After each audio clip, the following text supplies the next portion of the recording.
Hello बच्चा लोग। तो आज हम लोग पढ़ने वाले हैं क्लास 9 के अध्याय 14 को। और ये क्या है? प्राकृतिक संपदा।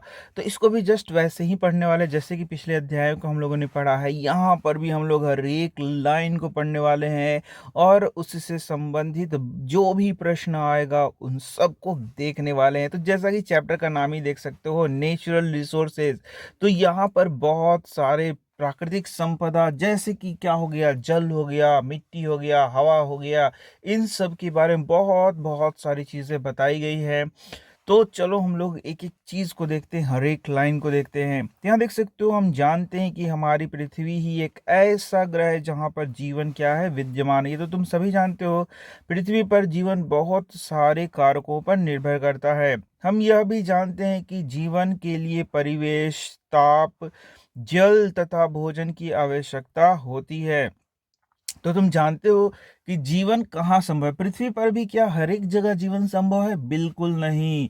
तो वैसा जगह जहाँ पर जीने के लिए सारी संभावनाएं उपस्थित है, वहां पर ही पृथ्वी पर भी जीवन संभव हो सका है। पृथ्वी पर उपलब्ध सभी प्रकार के जीव की मूल आवश्यकताओं की पूर्ति के लिए सूर्य से ऊर्जा तथा पृथ्वी पर उपलब्ध संपदा की आवश्यकता होती है। तो भाई लोग, यहाँ से क्वेश्चन बनता है कि पृथ्वी पर के सभी जीवों के लिए ऊर्जा का प्रमुख स्रोत क्या है? तो वह है सूर्य का प्रकाश। एकदम याद रखना।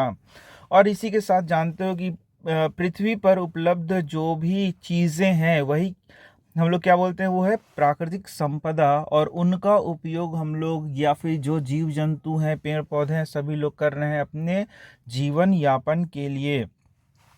तो पृथ्वी पर ये संपदा कौन कौन सी हैं? चलो एक एक चीज को देखेंगे। तो ये स्थल, जल एवं वायु हैं। तो तुम जानते हो कि जो स्थल है, जल है, वायु है, ये बहुत ज्यादा जरूरी है। और इन तीनों के ही कारण यहाँ पर क्या हुआ है, जीवन संभव हो सका है। पृथ्वी की सबसे बाहरी परत को स्थल मंडल कहते हैं। पृथ्वी के 75% भाग पर जल है। यह भूमिगत जल के रूप में भी पाया जाता है। तो देखो, स्थल मंडल क्या है? तो जो पृथ्वी का सबसे बाहरी परत है वही क्या है, स्थल मंडल कहा जाता है। ये तो तुम खुद भी जानते हो। और एक और चीज बात लिखा गया जो कि तुम बचपन से पढ़ते आ रहे हो कि पृथ्वी पर 75% भाग में क्या है, जल है, जबकि बाकी शेष भाग क्या है, तुम्हारा स्थल है। अब जो जल है वह भूमिगत जल के रूप में भी पाया जाता है। इन सभी को जलमंडल कहते हैं। तो यहाँ पर जो जल है वो विभिन्न रूपों में पाया जाता है। जैसे तुम जानते हो कि जल है वह समुद्र में पाया जाता है, फिर तुम्हारा नदियों में पाया जाता है। इसी के साथ साथ जो छोटे छोटे झील है, झरने हैं, तुम्हारा तालाब है, सभी चीज़ों में पाया जाता है। लेकिन भूमिगत जल की बात की जा रही है कि जो भूमि के अंदर जल है वही क्या होता है, भूमिगत जल उस रूप में भी पाया जाता है। तो जहां पर जल पाया जा रहा है वह क्या है, जलमंडल है। वायु को, जो पूरी पृथ्वी को एक कंबल के समान ढके रहती है, उसे वायुमंडल कहते हैं। तो यहाँ पर तुमने स्थल मंडल के बारे में भी देखा, जल मंडल के बारे में भी देखा और वायुमंडल के बारे में भी देखा। जीवित पदार्थ वहीं पाए जाते हैं जहाँ ये तीनों अवयव स्थित होते हैं। जैसे मैंने बताया कि जल मंडल, स्थल मंडल तथा वायुमंडल जहाँ पर हो वहां पर जीवन संभव है। जीवन को आश्रय देने वाला पृथ्वी का यह घेरा, जहाँ वायुमंडल, स्थल मंडल तथा जल मंडल एक दूसरे से मिलकर जीवन को संभव बनाते हैं, जीव मंडल के नाम से जाना जाता है। तो यहीं पर आ गया तुम्हारा जीव मंडल किसे कहते हैं, बायोस्फीयर किसे कहते हैं। तो इसका उत्तर यहाँ से लिख सकते हो कि जीवन को आश्रय देने वाला पृथ्वी का यह घेरा जहाँ पर वायुमंडल, स्थल मंडल तथा जल मंडल एक दूसरे से मिलकर जीवन को संभव बनाता है, उसे जीवमंडल कहते हैं। तो जहां पर वायुमंडल भी है, जैसे कि तुम जहां भी हो वहां पर देखोगे कि वायुमंडल तो है ही है, स्थल मंडल भी है और साथ साथ जलमंडल भी है, उपस्थित है किसी न किसी रूप में। तो यानी कि जल भी उपस्थित है। तो इस तरीके से तुम जहां पर रह रहे हो वहां जीवन संभव है। सजीव जीव मंडल के जैविक घटक को बनाते हैं। वायु, जल, मृदा जीव मंडल के निर्जीव घटक हैं। अब देखो, यहीं से क्लास 10th में भी ये पढ़ना होता है कि जीव मंडल। तो जीव मंडल में बोलता है कि दो घटक हो गए, एक होता है जैव घटक और एक है क्या है तुम्हारा अजैव घटक। तो अजैव घटक में बोलता है जैसे कि वायु हो गया तुम्हारा, जल हो गया, मिट्टी हो गया, ये सब क्या है तुम्हारा अजैव घटक हैं। और जितने भी वहाँ सजीव हैं वो क्या है जैव घटक कहलाते हैं। आइए अब इन अजैव घटकों जो पृथ्वी पर जीवन के संपोषण के लिए आवश्यक है उनकी भूमिका का विस्तृत अध्ययन करते हैं। तो यहाँ पर अजैव घटकों को बारी बारी से पढ़ाया गया है, क्योंकि तुम यही तो प्राकृतिक संपदा है ना, इसी के बारे में तो हमको मेन रूप से पढ़ना है। तो जीवन की श्वास यानी कि वायु, वायु के बारे में बहुत सारी चीजें पढ़नी है। तो देख सकते हो हम पहले अध्याय में पढ़ चुके हैं वायु के बारे में और इसके घटकों के बारे में भी पढ़ चुके हैं। तो ये बहुत सी गैसें जैसे नाइट्रोजन, ऑक्सीजन, ठीक है, कार्बन डाइऑक्साइड, जलवाष्प, इन सब का क्या है मिश्रण है। और ये जानते हो कि इसका परसेंटेज भी याद करना है तुमको, जैसे कि 78% नाइट्रोजन है तुम्हारा, ऑक्सीजन 21% है और कार्बन डाइऑक्साइड 0.03% है। इसको भी क्या कर लेना है, याद कर लेना है। यह जानना रुचिकर है कि पृथ्वी पर जीवन वायु के घटकों का परिणाम है। तो जैसे जैसे आगे तुम पढ़ते जाओगे देखोगे कि हमारा पृथ्वी पर जो वायुमंडल है उसी के कारण जीवन संभव हो सका है। अरे जैसे कि मान लो कार्बन डाइऑक्साइड है, इसी का उपयोग करके पौधे क्या करते हैं, भोजन बनाते हैं। तो यदि कार्बन डाइऑक्साइड ना रहे तो क्या पौधे भोजन बनाएंगे? और यदि पौधे भोजन नहीं बनाएंगे तो क्या अन्य जीव जंतु जो उस पर निर्भर है जीवित रह सकेंगे? नहीं। यानी कि ये कार्बन डाइऑक्साइड कितना महत्वपूर्ण हो गया। और कार्बन डाइऑक्साइड का सिर्फ यही कार्य है का? नहीं, कार्बन डाइऑक्साइड हमारे पृथ्वी को गर्म भी रखता है, जिसके कारण हम लोग पृथ्वी पर आसानी से निवास कर पाएंगे। तो इस तरीके से तुम देख सकते हो ये बहुत ही महत्वपूर्ण है। देख सकते हो शुक्र तथा मंगल जैसे ग्रहों जहां कोई जीवन नहीं है, वायुमंडल का मुख्य घटक कार्बन डाइऑक्साइड है। अब वहां पर जैसे कि मंगल, सूर्य तथा मंगल पर जो मुख्य घटक है वह क्या है, कार्बन डाइऑक्साइड है। तो बोलोगे कि सिर्फ कार्बन डाइऑक्साइड है तो वहां जीवन संभव क्यों नहीं है? क्योंकि सिर्फ कार्बन डाइऑक्साइड और बहुत ज्यादा मात्रा में हो तो वहां पर गर्मी भी क्या हो सकता है, बहुत ज्यादा, जो कि आगे हम लोग पढ़ने वाले हैं। तो यहाँ भी पृथ्वी पर बोलोगे कि कार्बन डाइऑक्साइड के कारण हमारा पृथ्वी गर्म है, जिसके कारण हम लोग जीवित हैं। तो यह देखो कितना कम प्रतिशत है, और जिसके कारण हमारा जो पृथ्वी गर्म है वह इतना ही गर्म है जितना हमको जरूरत है। यदि इस कार्बन डाइऑक्साइड की मात्रा बढ़ जाए तो इसी को हम लोग कहते हैं ग्लोबल वार्मिंग। क्या बोलेंगे, ग्लोबल वार्मिंग। मतलब हमारा पृथ्वी बहुत ज़्यादा गर्म होना शुरू हो जाएगा, और इस तरीके से जो ग्लेशियर है वो पिघल जाएगा, और जो बर्फ के रूप में पानी है वो पिघलना शुरू हो जाएगा, कई इलाके जलमग्न हो जाएंगे, और गर्मी इतनी बढ़ जाएगी कि जीना भी क्या हो जाएगा, मुश्किल हो जाएगा। तो जरा बताइए कि कार्बन डाइऑक्साइड अच्छा है या खराब है? अरे भाई, कार्बन डाइऑक्साइड बहुत अच्छा भी है और बहुत खराब भी है। यदि इसकी मात्रा जो है, मात्रा कंट्रोल्ड है तो बहुत जरूरी है, बहुत ज्यादा जरूरी है हमारे जीवन के लिए।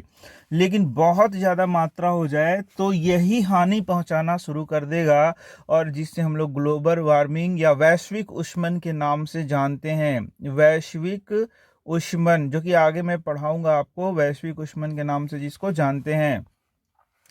तो यहां से भी क्वेश्चन उठ सकता है कि शुक्र तथा मंगल पर क्या, कौन सा वहां का वायुमंडल का मुख्य घटक है? तो आंसरवा है CO2, एकदम याद रखिएगा। तो वास्तव में शुक्र तथा मंगल ग्रहों के वायुमंडल में 95 से 97% तक कार्बन डाइऑक्साइड ही है। लेकिन हमारे वायुमंडल में देखो 0.03% है। देख लो कितना ज्यादा अंतर है, ये बात ध्यान देना। अब देखो यूकैरियोटिक कोशिकाओं और बहुत सी प्रोकैरियोटिक कोशिकाओं को ग्लूकोज अणुओं को तोड़ने तथा उससे ऊर्जा प्राप्त करने के लिए ऑक्सीजन की आवश्यकता होती है। तो अब यहाँ से ध्यान से देखना है कि हमारे शरीर में आखिर ऊर्जा कैसे मिलता है। तो हमारे शरीर में ध्यान से देखो ऊर्जा कैसे मिलता है। तो हम लोग जो भोजन करते हैं वह भोजन का क्या होता है, पाचन होता है। और यही जो पाचित भोजन है वह कोशिका में जाता है। कहाँ जाता है, कोशिका में। और उस कोशिका में, वह कोशिका में क्या होता है, फिर टूटता है, और उसी से क्या मिलता है, ऊर्जा। तो कोशिका में टूटने के लिए इसको क्या चाहिए, ऑक्सीजन का जरूरी होता है। और यदि ये ऑक्सीजन नहीं मिला तो ये जो भोजन के कण हैं जिसको हम लोग मुख्य रूप से ग्लूकोज बोल रहे हैं, क्या बोल रहे हैं, ग्लूकोज, जो कि ऊर्जा का मुख्य स्रोत है। तो ये ग्लूकोज यदि नहीं टूटेगा ऑक्सीजन की उपस्थिति में तो हमें ऊर्जा नहीं मिलेगी। यानी ऑक्सीजन क्या है, बहुत ज़्यादा जरूरी है, और इसे हम लोग श्वसन के द्वारा लेते हैं। जानते हो ना तुम लोग, सांस लेके हम लोग इसको लेते हैं। और ये जो भोजन को पच रहा है इसी को हम लोग बोलते हैं कोशिकीय श्वसन। क्या बोलते हैं, कोशिकीय श्वसन भी बोलते हैं। यानी कि सीधे सीख लो कि जो ग्लूकोज है, ग्लूकोज नामक जो पचा हुआ भोजन है, वह ऑक्सीजन की उपस्थिति में टूटेगा और टूट करके ऊर्जा का निर्माण करेगा। तो यह जो चीज हो रहा है यही हो रहा है तुम्हारा श्वसन। क्या हो रहा है, श्वसन, यानी किसी को बोलते हैं कोशिकीय श्वसन। तो भाई ये ऑक्सीजन कहाँ से आया, ये ऑक्सीजन तो आया है तुम्हारा प्रकाश संश्लेषण। यदि पौधे कर रहे हैं प्रकाश संश्लेषण, तो प्रकाश संश्लेषण के द्वारा यह जो है ऑक्सीजन मुक्त होता है और हमें ये ऑक्सीजन मिलता है।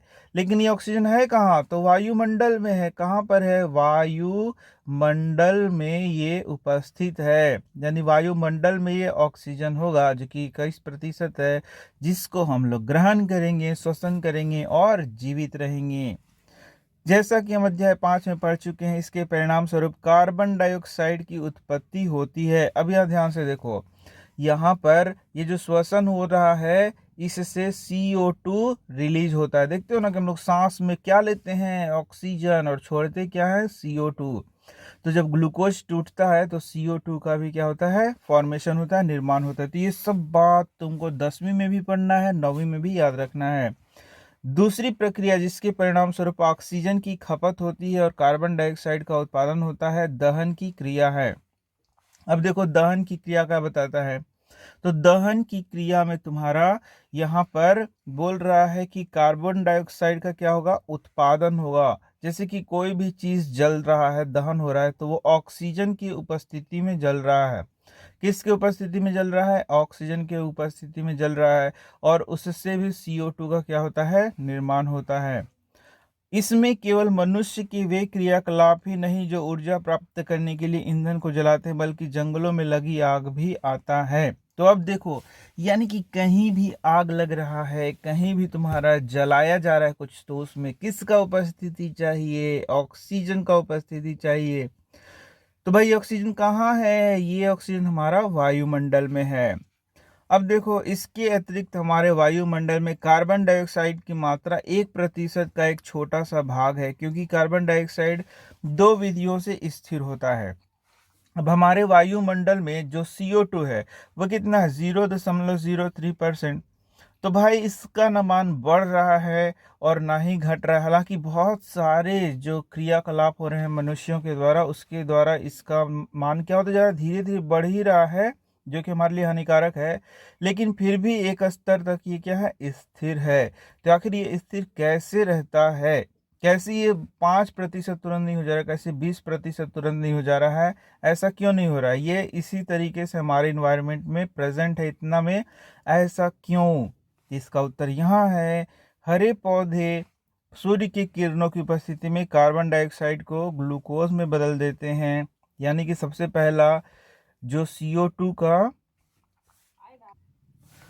तो भाई CO2 बढ़ नहीं पा रहा, इसका सबसे पहला कारण ये है कि पौधे प्रकाश संश्लेषण द्वारा भोजन बनाते हैं।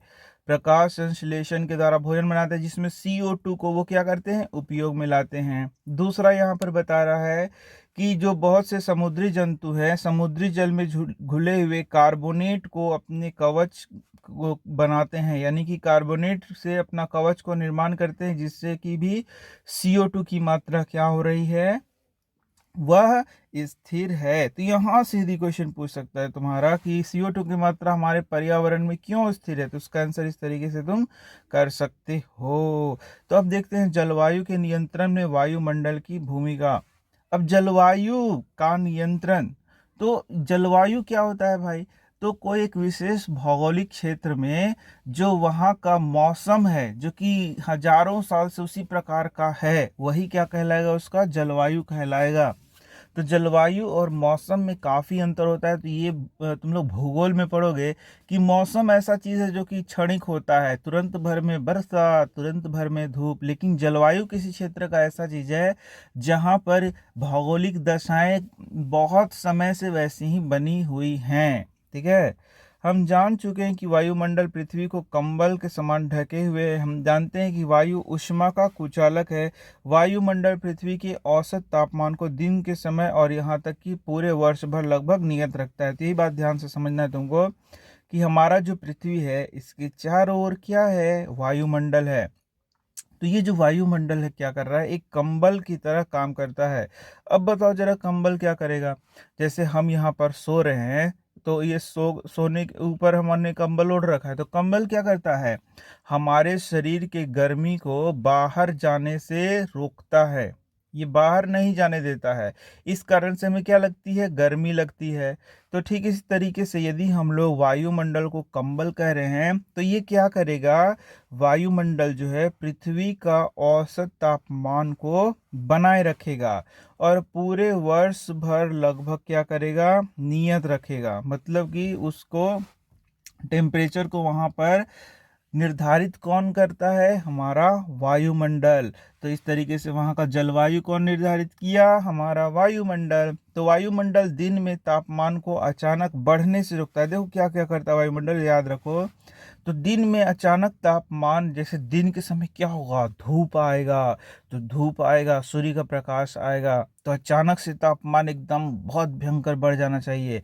लेकिन ये क्या करेगा, अचानक तापमान को बढ़ने से रोकता है। और रात के समय ऊष्मा को बाहरी अंतरिक्ष में जाने की दर को भी क्या करता है, कम करता है, जिससे कि रात में भी तापमान ज़्यादा कम बेसी ना हो। हालांकि यहाँ पर बहुत अंदर की बातों को हम लोग पढ़ेंगे तो काफ़ी चीज़ें हम लोग को देखने को मिलेंगी। जैसे कि ये जो चीज़ है पठारी क्षेत्रों में ये अलग होगा, और तुम्हारा जहाँ पर बलुई क्षेत्र है वहाँ पर ये अलग इसका भूमिका होगा। तो ठीक है, उन सब चीज़ों को नहीं पढ़ना। जो जो बात छोटा छोटा बच्चा जैसे सिखाई गया वही सीखते जाइए, और इधर उधर की बातें मत सीखिए। अब देखो, तो यहाँ से क्वेश्चन हो गया, तो इसका आंसर कर देना। चंद्रमा के बारे में सोचें, जो सूर्य से लगभग उतनी ही दूरी पर है जितना कि पृथ्वी। इसके बावजूद चंद्रमा की सतह जहाँ वायुमंडल नहीं है, पर तापमान देखो कितना, -190 डिग्री सेल्सियस से कितना है, याद करना होगा इसको, 110 डिग्री सेल्सियस के मध्य ये क्या करता है, इसका रेंज होता है। तो देख लो वायुमंडल के कारण तापमान कितना कम और कितना ज़्यादा है। यहाँ से क्वेश्चन आएगा, इसको तुम याद कर लो कि कितना रेंज में है चंद्रमा का तापमान। ठीक है, अब देखो यहाँ से, अब हम लोग को पढ़ना है वायु की गति पवने। तो ये सब जो दिख रहा है ना, ये कोई खास चीज़ नहीं है, इसको तुम खुद से भी कर सकते हो। इसलिए मैं इसको ज़्यादा स्ट्रेस नहीं दे रहा हूँ, क्योंकि बहुत ज़्यादा लंबा चैप्टर हो जाता है, इसलिए मैं यहाँ से अब सीधे पढ़ा रहा हूँ। वायु की गति पवने, तो जानते हो पवन किसे कहते हैं? तो बहुत सारे बच्चे लोग, जो वायु होते हैं उसी को क्या कहते हैं, पवन। ऐसा नहीं, हवा को पवन नहीं कहते। हवा और पवन अलग अलग चीज है। तो क्या है अंतर? कुछ भी अंतर नहीं है जी। हवा जब बहने लगता है, फ्लो करता है, बहना शुरू कर देता है, तो इसी को क्या कहते हैं, पवन कहते हैं। बस छोटा सा यही तो बात है, और कोई खास चीज नहीं है। तो हम दिन भर की गर्मी के बाद शाम को बहने वाले ठंडे समीर से राहत महसूस करते हैं। कभी कभी कई दिनों तक अधिक गर्म मौसम के पश्चात वर्षा होती है। वायु की गति का क्या कारण है? तो तुम जानते हो कि बहने वाली हवा को ही क्या कहेंगे, पवन।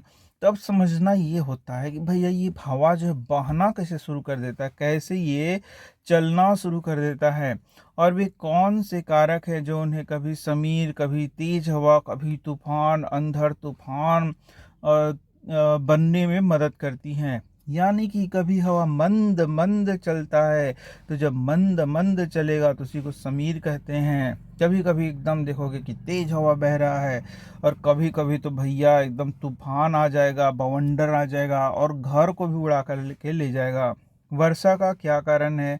देखो कितने चीज़ें को पढ़ना है, लेकिन ये सब है भूगोल का चीज़, तो बहुत अच्छे से इसको भी समझते चलना है हम लोगों को। तो ये सभी प्रक्रियाएं हमारे वायुमंडल में हवा के गर्म होने और जलवाष्प के बनने के परिणाम है। तो हवा कैसे चलता है? तो एकदम नॉर्मल सा जो बात है कि हमारा पृथ्वी पर यदि सूर्य का प्रकाश इस तरीके से पड़ रहा है तो ये यहाँ का जो पृथ्वी है वो गर्म हो रहा है।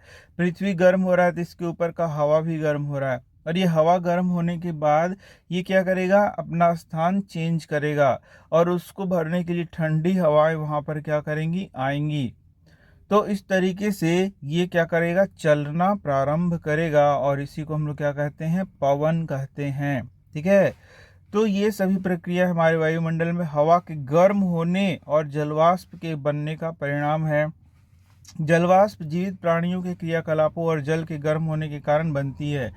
अब जलवाष्प कैसे बनता है ये तो तुम सभी जानते हो कि जलवाष्प जो बनेगा वो जीवित प्राणियों के क्रियाकलाप से बनेगा, या तो पानी के गर्म होने से बनेगा। स्थलीय भाग या जलीय भाग से होने वाले विकिरण के परावर्तन तथा पुनर्विकिरण के कारण वायुमंडल गर्म होता है।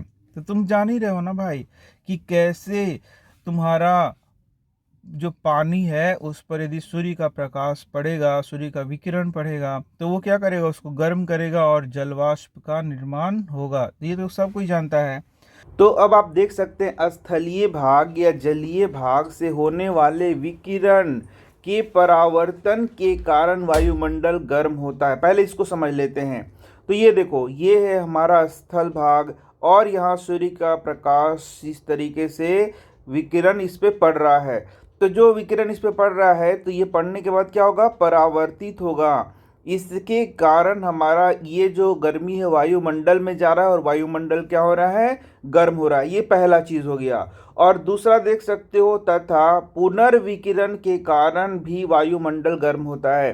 तो अब देखो, सूर्य के किरण के द्वारा हमारा पृथ्वी या जल क्या हो जाता है, गर्म हो जाता है, और गर्म होने के बाद वापस इससे विकिरण निकलेगा। ये देखो, वापस इससे विकिरण निकलेगा गर्म होने के बाद, और उससे भी वायुमंडल क्या होता है, गर्म होता है। तो दोनों चीज तुमने समझ लिया। विकिरण का परावर्तन के कारण भी वायुमंडल गर्म होगा, और पुनर्विकिरण के कारण भी वायुमंडल क्या होगा, गर्म होगा।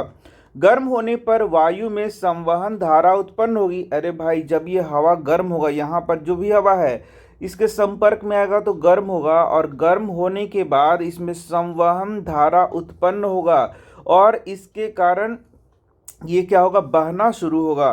तो इसी के लिए बोलता है कि आइए निम्नलिखित क्रियाकलाप करें। तो इसमें कुछ खास किया हुआ नहीं है। यहाँ पर देख सकते हो, मोमबत्ती यहाँ जला दिया गया है, और अगरबत्ती को यहाँ पर, तो मोमबत्ती जलाया है तो यहाँ पर क्या होगा, ये हवा यहाँ का गर्म होगा, और यहाँ पर फिर मोमबत्ती को रखा गया है। तो देखो कि इसका धुआं जो है मोमबत्ती का, वो इधर उधर क्या होगा, फैलेगा। तो धुएं द्वारा अपनाया गया पैटर्न हमें बताता है कि किस दिशा में गर्म और ठंडी हवाएं बहती है। इसी प्रकार जब वायु स्थल और जल के विकिरण के कारण गर्म होता है, तो स्थल और जल का विकिरण अब समझ में आ गया होगा तुम्हें कि जब जल मान लो कि गर्म हो जा रहा है सूर्य के प्रकाश के कारण, तो ये विकिरण अपना विकिरण के रूप में ऊष्मा छोड़ता है, और इससे वायु गर्म होगा। तो उसी को कहेंगे विकिरण के कारण गर्म होना। तब यह ऊपर की ओर प्रवाहित करेगा। अब जब ये हवा यहाँ का गर्म हो जाएगा तो गर्म हवा ऊपर की ओर प्रवाहित होगा। ये याद रखना, चूंकि जल की अपेक्षा स्थल जल्दी गर्म होता है, इसलिए स्थल के ऊपर की वायु जल के ऊपर की वायु की अपेक्षा तेजी से गर्म होती है। इस बात को एकदम समझ लेना है। एकदम सिंपल सा बात बताया गया है, लेकिन इसको हमको याद रखना है कि सबसे पहला कि जो जल है वह स्थल की अपेक्षा जल्दी गर्म होता है और जल्दी ठंडा भी हो जाएगा, ये याद रखना है। और स्थल जो है वह देर से गर्म होगा तो देर से ठंडा भी होगा, दोनों बात याद रखना है। बोलो, जल जल्दी गर्म होगा और जल्दी ठंडा भी हो जाएगा, और स्थल देर से गर्म होगा और देर से ठंडा भी हो जाएगा। ये दो बात यहाँ पर बताया गया है। अब यहाँ कुछ बातों को तुम्हें याद रखना है। जल की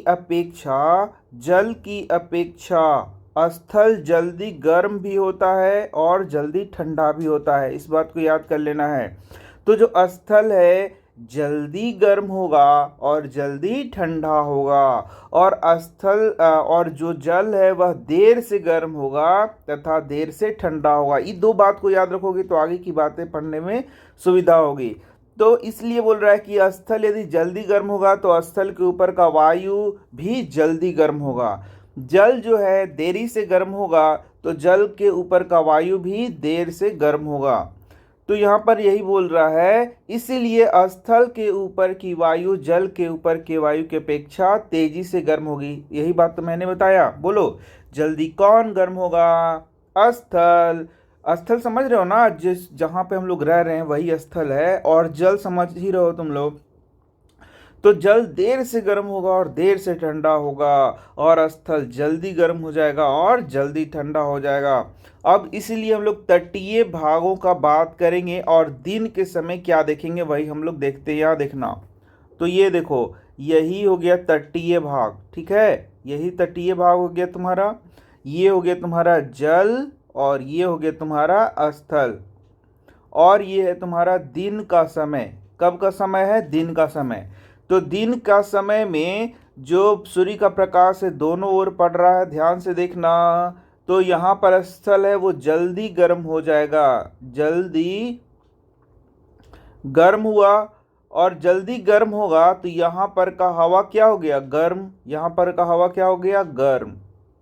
और गर्म हो करके ये ऊपर की ओर उठेगा। गर्म होकर के ये किधर उठेगा? ऊपर की ओर उठेगा।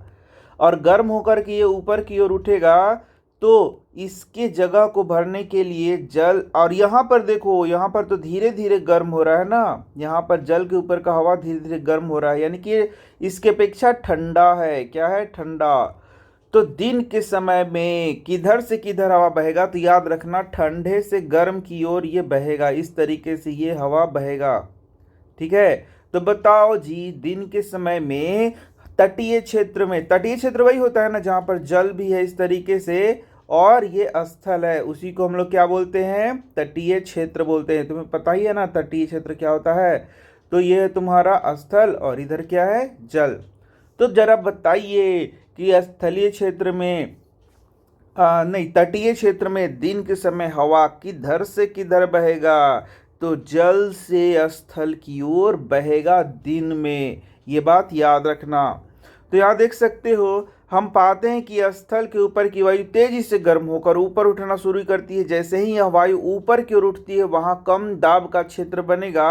अब यहाँ पर एक और बात याद कर सकते हो कि यहाँ पर कम दाब का क्षेत्र बनेगा, कम दाब का क्षेत्र, ठीक है, गर्म होने के कारण।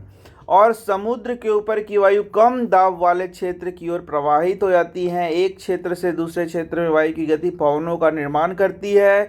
दिन के समय जो पवन है उसकी दिशा समुद्र से स्थल की ओर होगी। देख लो, दिन के समय पवन की दिशा किधर है? समुद्र से स्थल की ओर ये पवन की दिशा है। तुमने समझ लिया, वेरी गुड। अब चलो आगे बढ़ते हैं। और रात के समय ये उल्टा हो जाता है। रात के समय अब यही क्या हो जाएगा? उल्टा। रात के समय ये है तुम्हारा जल, इधर समुद्र है ना, क्या है? समुद्र।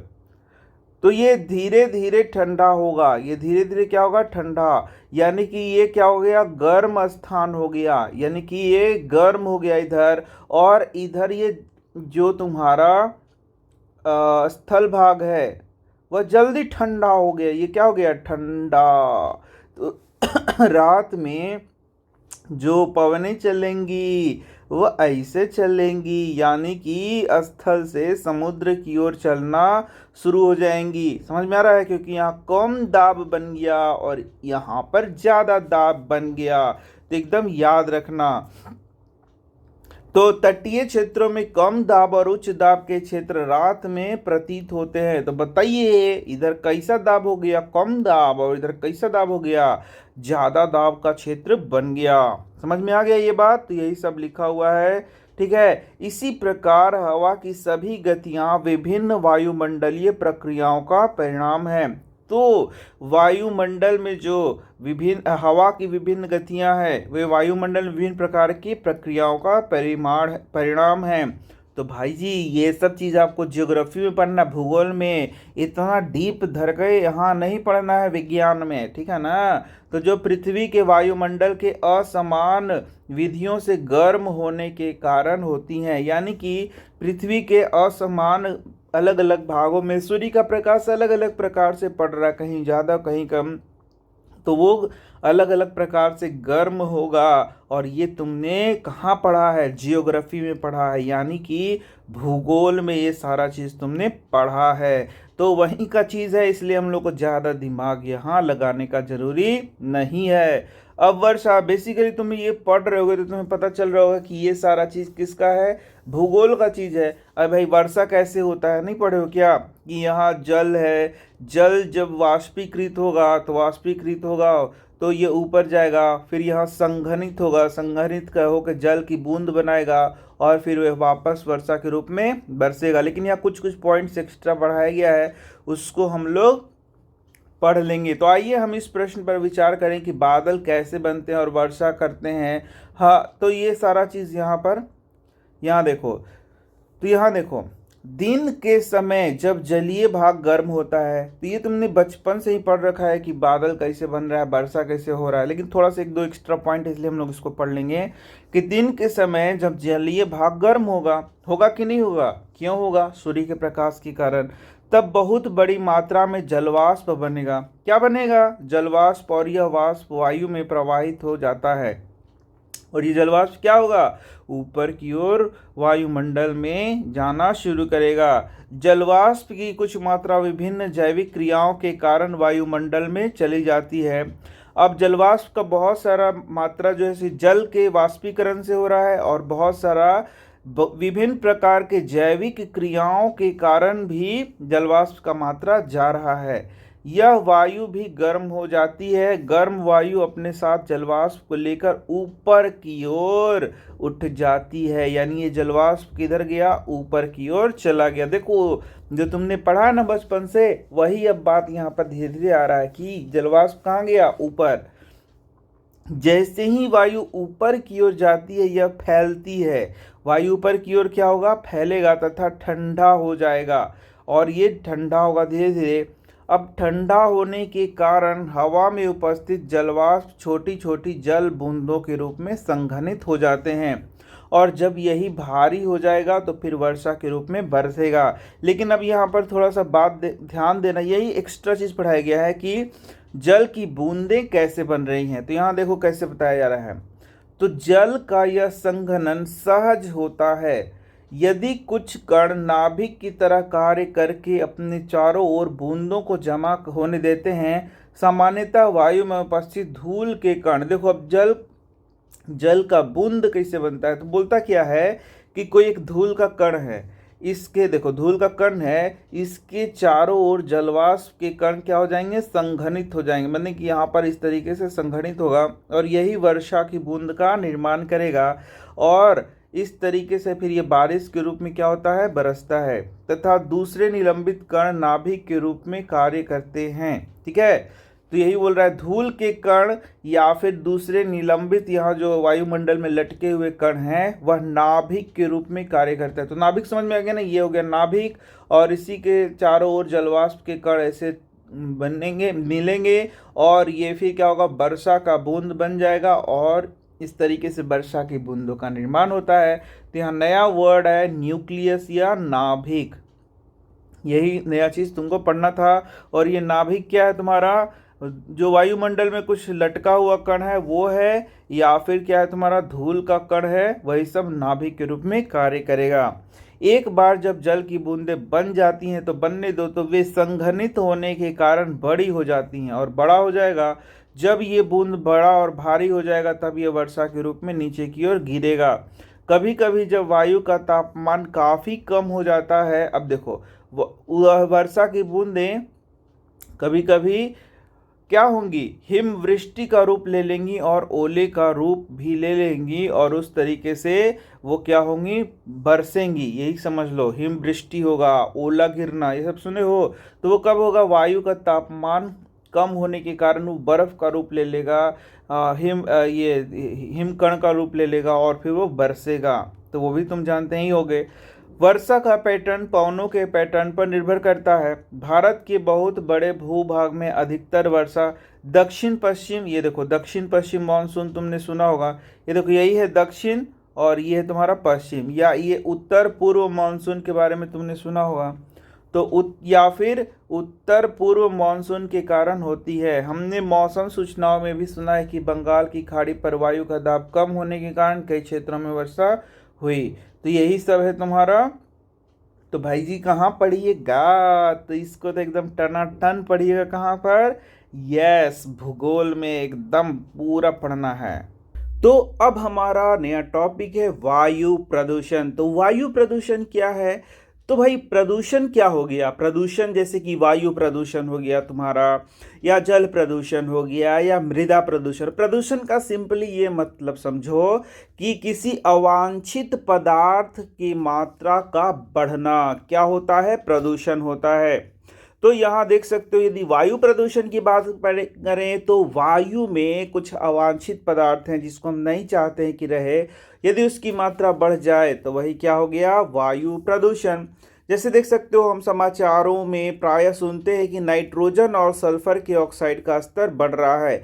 तो नाइट्रोजन का ऑक्साइड और सल्फर के ऑक्साइड का स्तर क्या हो रहा है? हमारे वायुमंडल में बढ़ रहा है, जो कि क्या है? बहुत ही हानिकारक है। लोग प्रायः दुख प्रकट करते हैं कि उनके बचपन से लेकर अभी तक वायु की गुणवत्ता में कमी आई है। वायु की गुणवत्ता कैसे प्रभावित होती है और इस गुणवत्ता में आए परिवर्तन हमें और दूसरे जीवों को कैसे प्रभावित करते हैं? तो बात सिंपल सा है भाई। हम लोग वायु में जानते हैं कि कौन कौन सी गैसेस हैं भाई। ऑक्सीजन है, नाइट्रोजन है, कार्बन डाइऑक्साइड है, और इनकी मात्रा क्या है? इनकी मात्रा एक निश्चित मात्रा है। लेकिन यदि वायु में नाइट्रोजन का ऑक्साइड आ जाए, सल्फर का ऑक्साइड आ जाए, या फिर कार्बन मोनोऑक्साइड हो जाए, या फिर CO2 की मात्रा ही बढ़ जाए, तो ये क्या हो गया? जो वायु में चीजें होनी चाहिए थी उससे एक्स्ट्रा चीज हुआ कि नहीं हुआ? तो भाई यही क्या है? प्रदूषण है। इसी को हम लोग कहते हैं वायु प्रदूषण। अब जैसे देख सकते हो, जीवाश्म ईंधन हो गया, जैसे कोयला हो गया और पेट्रोलियम हो गया। तो तुम जानते ही हो कि जीवाश्म ईंधन, कोयला, पेट्रोलियम क्या है? क्योंकि ये जीवों के अवशेष से बनता है, इसलिए इसको जीवाश्म ईंधन भी कहते हैं। अब इन तुम जानते हो ना कि ये कोयला है, पेट्रोलियम है, यही आज हमारे लिए ऊर्जा का सबसे बड़ा साधन है। जितने भी गाड़ी देखोगे वह किससे चल रहा है? पेट्रोलियम से चल रहा है। साथ ही साथ बहुत जगह पर कोयला का उपयोग किया जा रहा है, बहुत सारे फैक्ट्रीज में कोयला का उपयोग किया जा रहा है। तो इनके जलने से क्या होता है? नाइट्रोजन और सल्फर की बहुत कम मात्रा। तो यहाँ पर फिर से पढ़ लेते हैं कि जीवाश्म ईंधन जैसे कोयला और पेट्रोलियम पदार्थों में नाइट्रोजन और सल्फर की बहुत कम मात्रा होती है, ये मान लेना है। लेकिन जब ये जलते हैं तो नाइट्रोजन और सल्फर के साथ जलते हैं तथा यह नाइट्रोजन और सल्फर के विभिन्न ऑक्साइड उत्पन्न करते हैं। यानी कि ये तुम तो जानते ही होगे कि कोयला और पेट्रोलियम मुख्य रूप से कार्बन से बना हुआ है, लेकिन भाई इसमें कुछ एक्स्ट्रा पदार्थ भी मिले हैं, जैसे कि कुछ नाइट्रोजन और सल्फर भी इसमें मिला होता है। और जब इसको हम लोग क्या करते हैं? जला रहे हैं, जैसे पेट्रोलियम को जला करके ऊर्जा प्राप्त करते हैं, कोयला को जला करके ऊर्जा प्राप्त करते हैं, तो उसमें CO2 के अलावा बहुत सारे गैसें मिल जाएंगी। तो यहाँ पर नाइट्रोजन का तुमको ऑक्साइड मिलेगा, सल्फर का विभिन्न ऑक्साइड मिलेगा। तो ये क्या है? ये वायुमंडल में जाएगा। तो ये अच्छी गैसें हैं क्या? नहीं, बिल्कुल नहीं। ये ही क्या है? वायु प्रदूषण के कारक हैं। इन गैसों को केवल सांस के रूप में लेना ही खतरनाक नहीं है। तो भैया इन गैसों को यदि सांस के रूप में लोगे तो भी ये बहुत खतरनाक हैं, बल्कि ये वर्षा के जल के साथ मिलकर अम्लीय वर्षा भी करते हैं। तो यहाँ वर्ड आ गया अम्लीय वर्षा। तो देखोगे, ये जो नाइट्रोजन के ऑक्साइड है, सल्फर के ऑक्साइड है, ये कार्बन के ऑक्साइड है, ये क्या होता है? ये जैसे मान लो कि ये पृथ्वी है, इसमें से निकला धुइयां में और तुम्हारा ये जलाने में, तो ये सब कहाँ चला गया? ये सल्फर का ऑक्साइड, नाइट्रोजन का ऑक्साइड, ये वायुमंडल में चला गया। अब यहाँ पर ये किससे रिएक्शन करेगा? H2O से रिएक्शन करेगा और जल से रिएक्शन करेगा, और रिएक्शन करके क्या बनाएगा? जैसे कि H2SO4 नामक अम्ल बनाएगा, HNO3 नामक अम्ल बनाएगा। ठीक है, तो ये सारे जो अम्ल हैं अब बारिश के रूप में पृथ्वी पर गिरेंगे, और इससे ही क्या कहते हैं? अम्ल वर्षा कहते हैं। तो जीवाश्म ईंधनों का दहन वायु में निलंबित कणों की मात्रा को भी बढ़ा देता है। अब देखो, जीवाश्म ईंधन तुम जलाओगे, जैसे कि मान लो कोयला जला रहे हो, तो उसमें कोयला का जो अवशेष होगा उसके दहन से बहुत सारा निलंबित कण क्या होगा, वायुमंडल में चला जाएगा। ये निलंबित कण बिना जले कार्बन कण या पदार्थ हो सकते हैं जिन्हें हाइड्रोकार्बन कहा जाता है। इन सभी प्रदूषकों की अधिक मात्रा में उपस्थित दृश्यता को कम करती है, विशेषकर सर्दी के मौसम में जब जल भी वायु के साथ संघनित होता है। इसे धूम कोहरा कहते हैं। तो यहाँ से तुम्हारा धूम कोहरा आ गया। तो धूम कोहरा में क्या हो गया, यहाँ से देखो पूरा चीज ये लिखा हुआ है कि जब निलंबित कण होते हैं वो बिना जला हुआ कार्बन के कण होते हैं या पदार्थ हो सकते हैं जिन्हें हम लोग हाइड्रोकार्बन कहते हैं। अब ये जो है सो तुम्हारे जल जो है वायुमंडल में जो जल मौजूद किस रूप में है, जलवाष्प के रूप में मौजूद है। उसके साथ ये क्या होगा, संघनित होता है और धूम कोहरा का क्या करता है, निर्माण करता है। तो ये VVI क्वेश्चन तुम्हारा धूम कोहरा हो गया। ठीक है, और इससे धूम कोहरा से क्या हो गया, सामने का चीज साफ साफ दिखाई नहीं देगा। और ये मुख्य रूप से कब देखा जाएगा, तो विशेषकर सर्दी के मौसम में देखा जाएगा। तो यही सब बात यहाँ लिखा हुआ है। ये वायु प्रदूषण की ओर संकेत करते हैं। अध्ययनों से पता चलता है कि इन पदार्थों वाली वायु में सांस लेने से कैंसर, हृदय रोग, एलर्जी जैसी बीमारियां होने की संभावनाएं अधिक हो जाती हैं। वायु में स्थित इन हानिकारक पदार्थों की वृद्धि को वायु प्रदूषण कहते हैं। तो अब समझ गया ना वायु प्रदूषण क्या हो गया, कि वायु में स्थित हानिकारक पदार्थों की मात्रा में वृद्धि यदि होती है, तो यहाँ पर अवांछित पदार्थ बोला जाए या हानिकारक पदार्थ बोला जाए, उसका यदि वृद्धि होता है तो इसे हम लोग क्या बोलेंगे, वायु प्रदूषण बोलेंगे।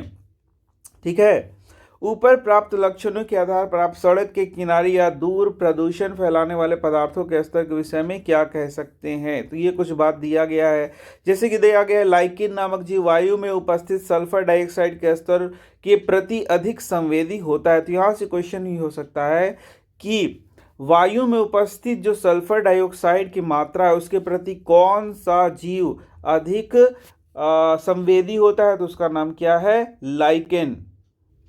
तो यहाँ पर आप देख सकते हो चित्र में लाइकेन दिखाया गया है। और अब जैसे जानते भी हो कि लाइकेन के बारे में बताया गया था कि एल्गी और फंजाई का जो सिम्बायोटिक रिलेशनशिप है वही क्या होता है, लाइकेन होता है, जो कि SO2 के प्रति क्या है, बहुत ही सेंसिटिव है।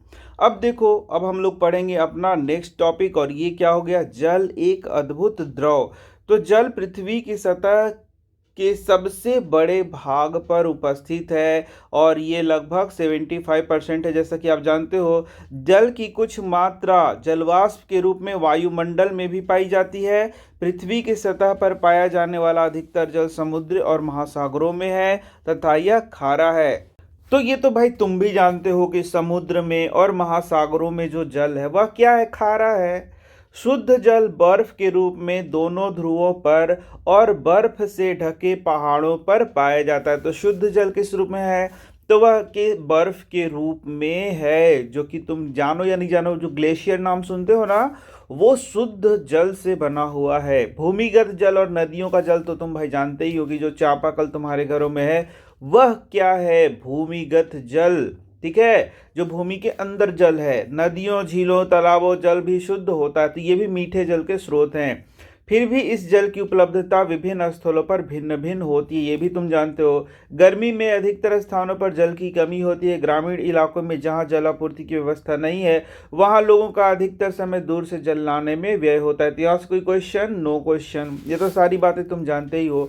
लेकिन जल इतना अधिक आवश्यक क्यों, अरे भाई क्यों आवश्यक है, हमारा जीवन ही जल से पर निर्भर है। हमारा शरीर का 70% भाग क्या है, जल है। यदि हम जल नहीं लेंगे तो जीवित रहेंगे कोई भी जीव जंतु, पेड़ पौधे जल के बिना नहीं जीवित रहेंगे यार। और साथ ही साथ हमारा जो एक्टिविटी है, अदर एक्टिविटी है, उसके लिए भी जल क्या है, बहुत इंपॉर्टेंट है। तथा क्या सभी प्राणियों को जल की आवश्यकता है? अरे सब कोई जानता है। सभी कोशिकीय प्रक्रियाएं जलीय माध्यम में होती हैं। सभी प्रतिक्रियाएं जो हमारे शरीर में या कोशिकाओं के अंदर होती है वह जल में घुले हुए पदार्थों में होती है। यदि कभी इस तरीके का भी क्वेश्चन तुमको उलझाने वाला पूछ दिया जाए कि जल हमारे लिए क्यों आवश्यक है, तो उसका आंसर यहाँ पर यही सब लिख सकते हो। अरे ये सब कुछ भी नहीं है, अरे भाई ये सब ऐसे लंथपन लिखा हुआ है, मेन मेन पॉइंट ही तुमको याद करना होता है। तो शरीर के एक भाग से दूसरे भाग में पदार्थों का संवहन घुली हुई अवस्था में होती है। इसके लिए भी क्या चाहिएगा? जल चाहिएगा।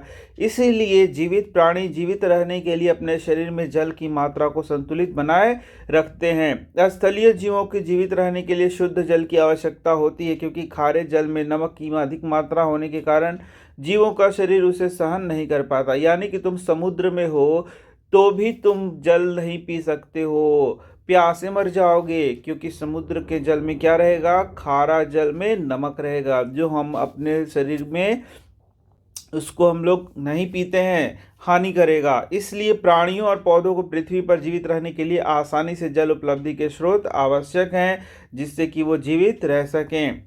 तो अब देखो यहाँ पर उपरोक्त दोनों क्रियाकलापों के परिणामों को संकलित करने के बाद आप विचार करें कि क्या जल की मात्रा की उपलब्धता का संबंध पौधे और जंतुओं के प्रकार तथा उनकी संख्या से है, जो एक निश्चित या दिए हुए स्थान में रह सकते हैं। अगर संबंध है तो बताएं कि आप किस क्षेत्र में सबसे अधिक प्रकार और जीवन की उपलब्धता पाएंगे, 200 सेंटीमीटर वर्षा वाले क्षेत्र में या 5 सेंटीमीटर वर्षा वाले क्षेत्र में। तो यही सब बात है। अब सेंटीमीटर समझ रहे हो, जो वर्षा है उसको हम लोग सेंटीमीटर में मेजर करते हैं। कितना सेंटीमीटर बारिश हो रहा है, इतना सेंटीमीटर बारिश हो रहा है।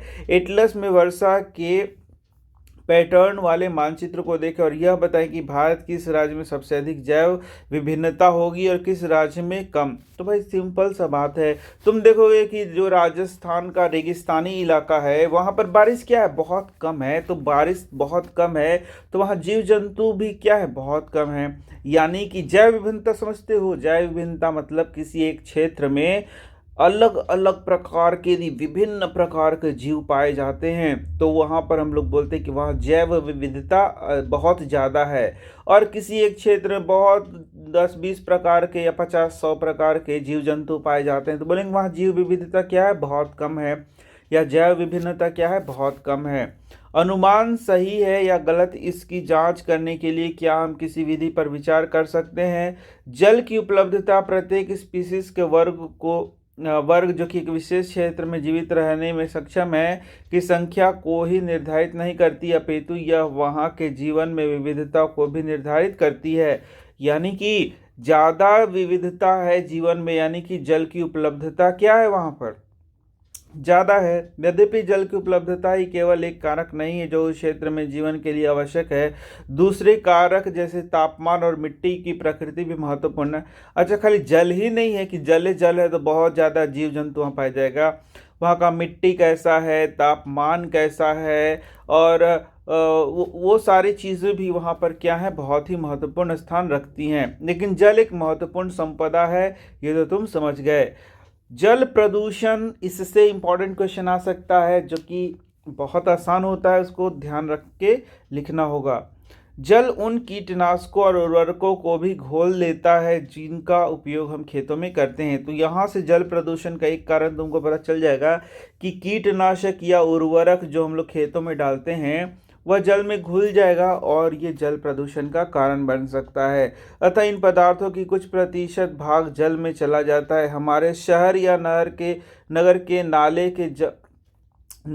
के नाले का जल और उद्योगों का कचरा भी नदियों या झीलों में संग्रहित होता है। तो ये दूसरा पॉइंट तुम लिख सकते हो कि नदियों में कचरा डाल देने से नाले का जल भी जानते हो कि नदियों में जाता है, उद्योगों का जो हानिकारक रसायन युक्त जल है वो भी जाएगा। तो उससे क्या होगा? उससे तुम्हारा जल प्रदूषण होगा। कुछ विशेष उद्योग में बहुत सारी क्रियाओं में शीतलता बनाए रखने के लिए जल का प्रयोग किया जाता है तथा इस प्रकार निष्पादित गर्म जल को जलाशयों में वापस लौटा दिया जाता है। तो ये जो गर्म जल है ये भी जलाशय में डाला जाता है। तो ये भी क्या हो गया? तीसरा नंबर है, जल को प्रदूषित करने का कारण हो गया।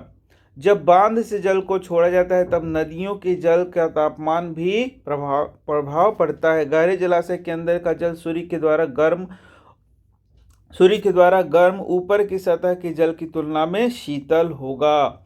ये सभी जलाशयों में पाए जाने वाले जीवों के प्रकार को विभिन्न प्रकार से, अब देखो ये 3-4 तुम पॉइंट्स लिख दोगे तो फिर यही क्या है, जल प्रदूषण के ये कारण हो गए। अब ये जल प्रदूषण यदि होगा तो ये क्या करेगा, विभिन्न प्रकार के पाए जाने वाले जीवों को क्या करेगा, प्रभावित करेगा। ये कुछ जीवों की वृद्धि को प्रोत्साहित करते हैं तो कुछ को हानि पहुंचा सकते हैं। ये इस प्राणियों प्रणाली में उपस्थित विभिन्न जीवों के संतुलन को बिगाड़ सकते हैं, यानी कि कुछ ऐसे जीव जो कि अवांछित हैं वो वहाँ पर मान लो बढ़ने लगेगा, और कुछ ऐसे जीव हैं जो कि वांछित हैं उनका संख्या घटने लगेगा, तो ये क्या है, बहुत हार्मफुल होगा। अतः हम निम्नलिखित प्रभावों को दिखाने के लिए जल प्रदूषण शब्द का प्रयोग करते हैं। पहला है जलाशयों में अनैच्छिक पदार्थों का मिलना। जलाशय में अनचाहे पदार्थ यदि मिलेंगे तो हम लोग बोलेंगे कि जल प्रदूषण है। ये पदार्थ पीड़कनाशी या उर्वरक हो सकता है। ये पीड़कनाशी हो सकता है, उर्वरक हो सकता है जो खेतों में उपयोग होता है, या वे कागज उद्योग में प्रयुक्त होने वाले विषैले पदार्थ जैसे कि पारा हो गया, लवण हो गया, पारा के लवण हो गया, पारा का मतलब जो Hg है उसका विभिन्न प्रकार का यौगिक हो गया। ये बीमारी फैलाने वाले जीव जैसे हैजा फैलाने वाले बैक्टीरिया भी हो सकते हैं। तो भाई जलाशयों में बहुत सारे अनवांछित पदार्थ, अनैच्छिक पदार्थ, अनवांटेड मैटर डाला जा सकता है, जैसे पीड़कनाशी हो गया, उर्वरक हो गया, विषैला पदार्थ हो गया, बीमारी फैलाने वाले बैक्टीरिया हो गया। तो ये क्या करेगा, जल को प्रदूषित करेगा। इच्छित पदार्थों का जलाशय से हटाना, जैसे कि अब जो अच्छा अच्छा पदार्थ है वो जलाशय से हट गया तो भी जल प्रदूषण हो रहा है। घुली हुई ऑक्सीजन जल में रहने वाले पौधों और जंतुओं के उपयोग में लाई जाती है। तो यहाँ से क्वेश्चन होता है कि जो जलीय पौधे होते हैं, जंतु होते हैं, वे ऑक्सीजन कैसे प्राप्त करते हैं, तो जल में घुले हुए ऑक्सीजन को वो प्राप्त करते हैं। किसी भी तरह की परिवर्तन जो इस घुली हुई ऑक्सीजन की मात्रा को कम करता है उसका जलीय जीवों पर विपरीत प्रभाव पड़ता है। जलाशय से अन्य पोषक की कमी भी हो सकती है। अब देखो तापमान में भी परिवर्तन, तो जलीय जीव किसी जलाशय में रहते हैं, वे वहाँ के एक विशिष्ट तापमान के अनुकूल होते हैं। अब मान लो कि उस जल का तापमान बहुत बढ़ जाएगा तो वाजिब है कि वो जलीय जीव क्या होंगे, मरना शुरू करेंगे। और उस तापमान में अचानक परिवर्तन, तो परिवर्तन या कम या बेसी दोनों वर्ड यूज कर रहा है, उसके लिए खतरनाक होगा या प्रजनन की प्रक्रिया को प्रभावित करेगा। देखो उसके लिए तो हानिकारक ही है, उसका प्रजनन भी क्या होगा, बाधित होगा, और उससे क्या होगा, उसकी संख्या में वृद्धि नहीं हो सकेगी। विभिन्न प्रकार के जंतुओं के अंडे और लार्वा तापमान परिवर्तन के प्रति संवेदनशील होते हैं। तो अंडा तुम समझ ही रहे हो, अंडा से फिर ये लार्वा का बात कर रहा है। लार्वा क्या होता है, जो तुम्हारा जुवेनाइल फेज होता है, जिसके बाद ये बढ़ करके क्या होता है, जो जवान कीट बनेगा उसके पहले का ये क्या है, उसका अवस्था है जो कि है लार्वा। तो मृदा में खनिज की प्रचुरता, तो अब देखते हैं एक क्षेत्र में जीवन की विविधता को निर्धारित करने वाला एक और महत्वपूर्ण कारक क्या है, मृदा है। जैसे हम लोगों ने पहले पढ़ा कि जल एक बहुत ही महत्वपूर्ण कारक है, वहाँ का तापमान, फिर मृदा, ये सब बहुत इंपॉर्टेंट फैक्टर है किसी क्षेत्र में, उसमें कितने प्रकार के विभिन्न प्रकार के जीव जंतु पाए जाते हैं उसके लिए। लेकिन मृदा, मिट्टी क्या है और ये कैसे बनती है, तो भैया हर चीज़ में पढ़ा दिया है। छोटे को चैप्टर रहेगा और हर चीज़ आपको पढ़ा देगा, क्या किया जाए रे भाई, पढ़ो पढ़ो। तो पृथ्वी की सबसे बाहरी परत को भी भूपृष्ठ कहा जाता है, और इस परत में पाए जाने वाले खनिज जीवों को विभिन्न प्रकार के पालन पोषण करने वाले तत्व प्रदान करते हैं। लेकिन यदि ये खनिज बड़े पत्थरों के साथ संलग्न होते हैं तो ये जीवों के लिए उपलब्ध नहीं है।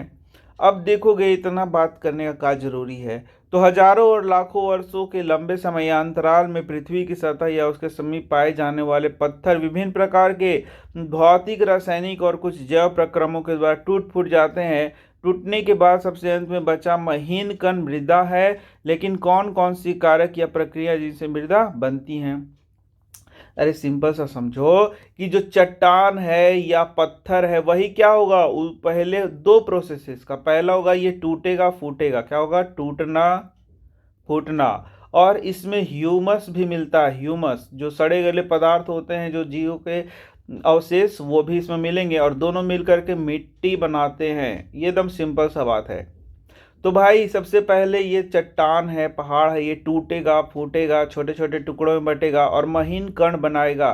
तो ये कैसे टूटेगा फूटेगा? तो ये दो तरीके से टूटेगा फूटेगा, भौतिक रासायनिक प्रक्रिया द्वारा, और दूसरा है तुम्हारा जैव प्रक्रियाओं द्वारा, जैव प्रक्रम द्वारा। तो भौतिक रासायनिक विधि द्वारा ये टूटेगा फूटेगा, फिर जैव प्रक्रम के द्वारा भी ये क्या होगा, टूटेगा फूटेगा, और फिर ये क्या होगा, तुम्हारा छोटा छोटा महीन कण बना देगा, और इसी में फिर ह्यूमस मिल जाएगा और दोनों मिलकर के मिट्टी का निर्माण करते हैं। तो अब देखो कौन कौन से कारक हैं जो कि मृदा को बनाने में उसको मदद करते हैं या मृदा को बनाते हैं। तो मिट्टी को बनाने वाले सबसे पहला कारक, जो कि कैसा कारक है, भौतिक कारक, वो क्या है, सूर्य। तो देख सकते हो आखिर सूर्य के द्वारा भाई मिट्टी कैसे बनेगा। तो मैंने जैसे पढ़ा दिया कि पत्थर को तोड़ तोड़ के जब वो चकनाचूर हो जाएगा, एकदम भुरभुरा हो जाएगा, तो वही महीन कण क्या होगा, मिट्टी बनता है।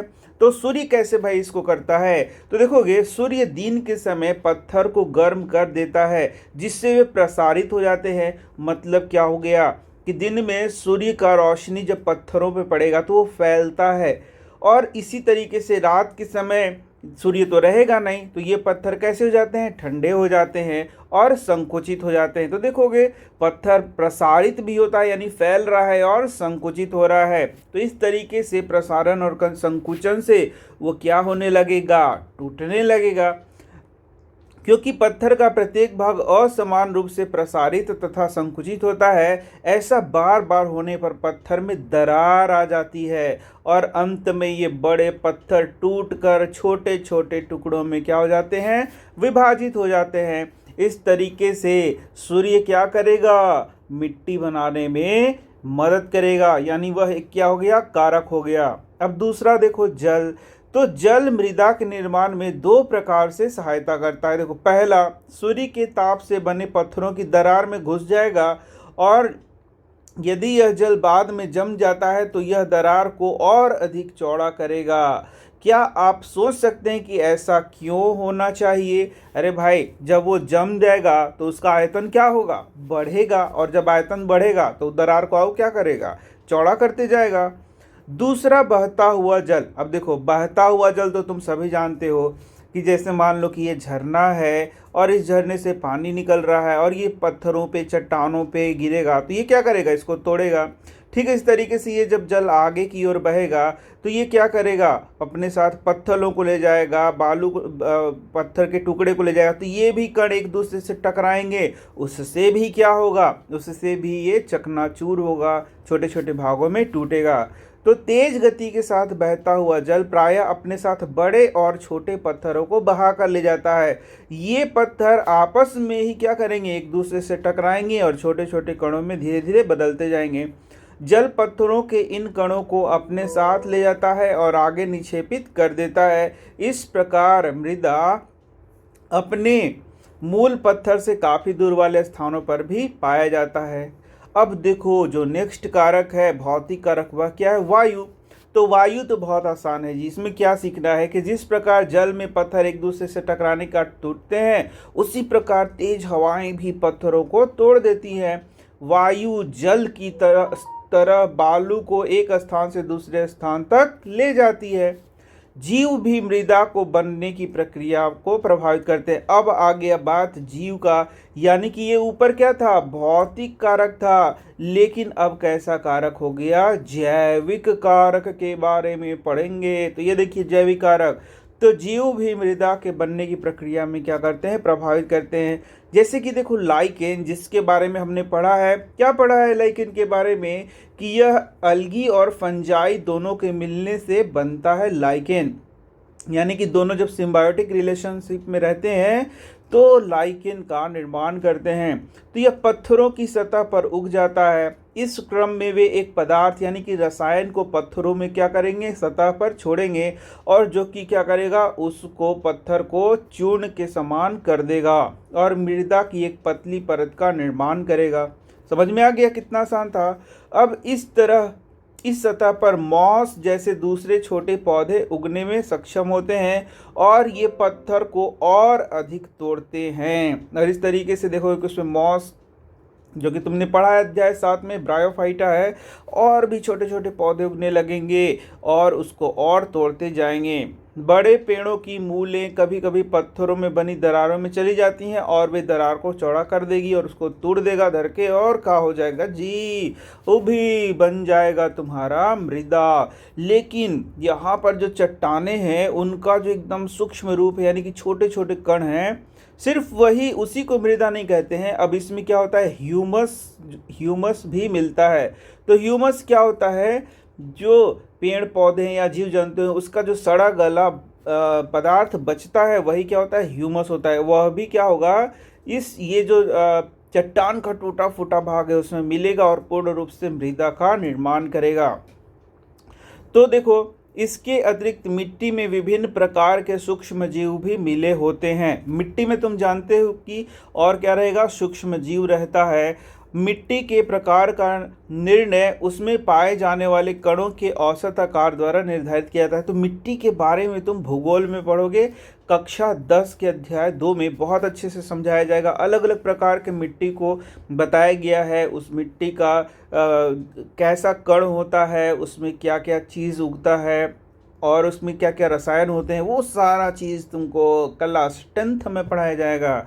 अब देखो, मृदा के गुण को उसमें स्थित ह्यूमस की मात्रा और पाए जाने वाले सूक्ष्म जीवों के आधार पर भी किया जाता है। तो मृदा की संरचना का मुख्य कारक क्या है, ह्यूमस है, क्योंकि यह मृदा को सरंध्र बनाता है। यानी ह्यूमस बहुत इंपॉर्टेंट फैक्टर होता है किस चीज़ को बनाने के लिए, मिट्टी को बनाने के लिए। तो इसमें ये इसके कारण जो मिट्टी है वह सरंध्र बनेगा और वायु तथा जल को भूमि के अंदर जाने में सहायक होता है। खनिज पोषक तत्व जो उस मृदा में पाए जाते हैं वह उन पत्थरों पर निर्भर करते हैं जिनसे मृदा बनी है। अब देखो, वह मृदा किस प्रकार का है, वह कैसे पता चलेगा, तो अपने पेरेंट रॉक के आधार पर वह मृदा का प्रकार निश्चित होगा कि भाई उसमें कौन से खनिज पोषक तत्व पाए जाएंगे। तो जिस चट्टान से वो बना होगा उसमें जिस प्रकार के खनिज पाए जाएंगे वही उस मृदा में भी पाया जाएगा। एकदम सरल सा तो इसका उत्तर है। किस मृदा पर कौन सा पौधा होगा, यह इस पर निर्भर करता है कि उस मृदा में पोषक तत्व कितने हैं, ह्यूमस की मात्रा कितनी है और उसकी गहराई क्या है। इस प्रकार मृदा की ऊपरी परत में, जिसमें मृदा के कणों के अतिरिक्त ह्यूमस और सजीव स्थित होते हैं, उसे ऊपरी मृदा कहते हैं। तो यहाँ से क्वेश्चन पूछता है कि ऊपरी मृदा किसे कहते हैं, टॉप सॉइल किसे कहते हैं। ठीक है, तो यही है टॉप सॉइल, जिसमें मृदा का कण तो होगा, माने मिट्टी का कण होगा, उसके अतिरिक्त ह्यूमस होगा, उसमें सूक्ष्म जीव होंगे, सजीव होंगे, जहाँ पर तुम अच्छे से खेती कर सकते हो, उसको क्या कहते हैं, या पौधे उगते हैं, उसे क्या कहते हैं, ऊपरी मृदा कहते हैं। ऊपरी मृदा की गुणवत्ता जो उस क्षेत्र की जैविक विविधता को निर्धारित करती है में एक महत्वपूर्ण कारक है। अब देखो, आधुनिक खेती में पीड़कनाशकों और उर्वरकों का बहुत बड़ी मात्रा में प्रयोग किया जा रहा है। लंबे समय तक यदि पीड़कनाशक और उर्वरक का यूज किया जाए तो भैया जो मिट्टी है उसका सूक्ष्म जीव क्या होगा, बढ़ेगा कि नष्ट हो जाएगा, नष्ट हो जाएगा। और उस कारण से यदि वो नष्ट हो जाएगा तो मृदा का संरचना को क्या कर देगा, नष्ट कर देगा, और उसका उपजाऊपन को क्या कर देगा, समाप्त कर देगा, जो कि मृदा के पोषक तत्वों का पुनर्चक्रण करते हैं। इस तरीके से ये पीड़कनाशी और उर्वरक जो होते हैं वे मिट्टी को पॉल्यूट करते हैं, यानी कि उसको क्या करेंगे, उसको प्रदूषित करने का काम करेंगे। ह्यूमस बनाने में सहायक भूमि में स्थित केंचुओं को भी ये समाप्त कर सकते हैं। तो यहाँ देखोगे केंचुआ भी बहुत एक इम्पॉर्टेंट फैक्टर है जो कि मृदा में पाया जाता है और उसको उपजाऊ बनाने में मदद करता है। अगर संपोषणीय खेती नहीं की जाए तो उपजाऊ मृदा जल्द बंजर भूमि में परिवर्तित हो सकता है। तो ये संपोषणीय खेती क्या है, ये 15वां चैप्टर में पढ़ाया है, बहुत बढ़िया से जाके पढ़ लो। उपयोगी घटकों का मृदा से हटना और दूसरे हानिक पदार्थों का मृदा में मिलना जो कि मृदा की उर्वरता को प्रभावित करते हैं और उसमें स्थित जैविक विविधता को नष्ट कर देते हैं, इसे भूमि प्रदूषण या फिर मृदा प्रदूषण कहते हैं। तो ये हो गया VVI क्वेश्चन। क्या हो गया, मृदा प्रदूषण क्या होता है या भूमि प्रदूषण क्या होता है। तो यही बात लिख देना है कि मृदा में क्या हो रहा है, उपयोगी पदार्थ हट रहा है और जो हानिकारक पदार्थ है वह मिल रहा है, उससे मृदा की उर्वरता क्या हो रही है, नष्ट हो रही है। उसे ही हम लोग क्या बोलते हैं, भूमि प्रदूषण कहते हैं। मृदा जिसे हम आज एक स्थान पर देखते हैं वह लंबे समय अंतराल के पश्चात निर्मित होती है, यानी कि लाखों साल लग जाते हैं मृदा के निर्माण में। यद्यपि कुछ मृदा को एक स्थान पर निर्मित करने वाले कुछ कारक इसको किसी दूसरे स्थान पर स्थानांतरित करने के लिए भी उत्तरदायी हो सकते हैं।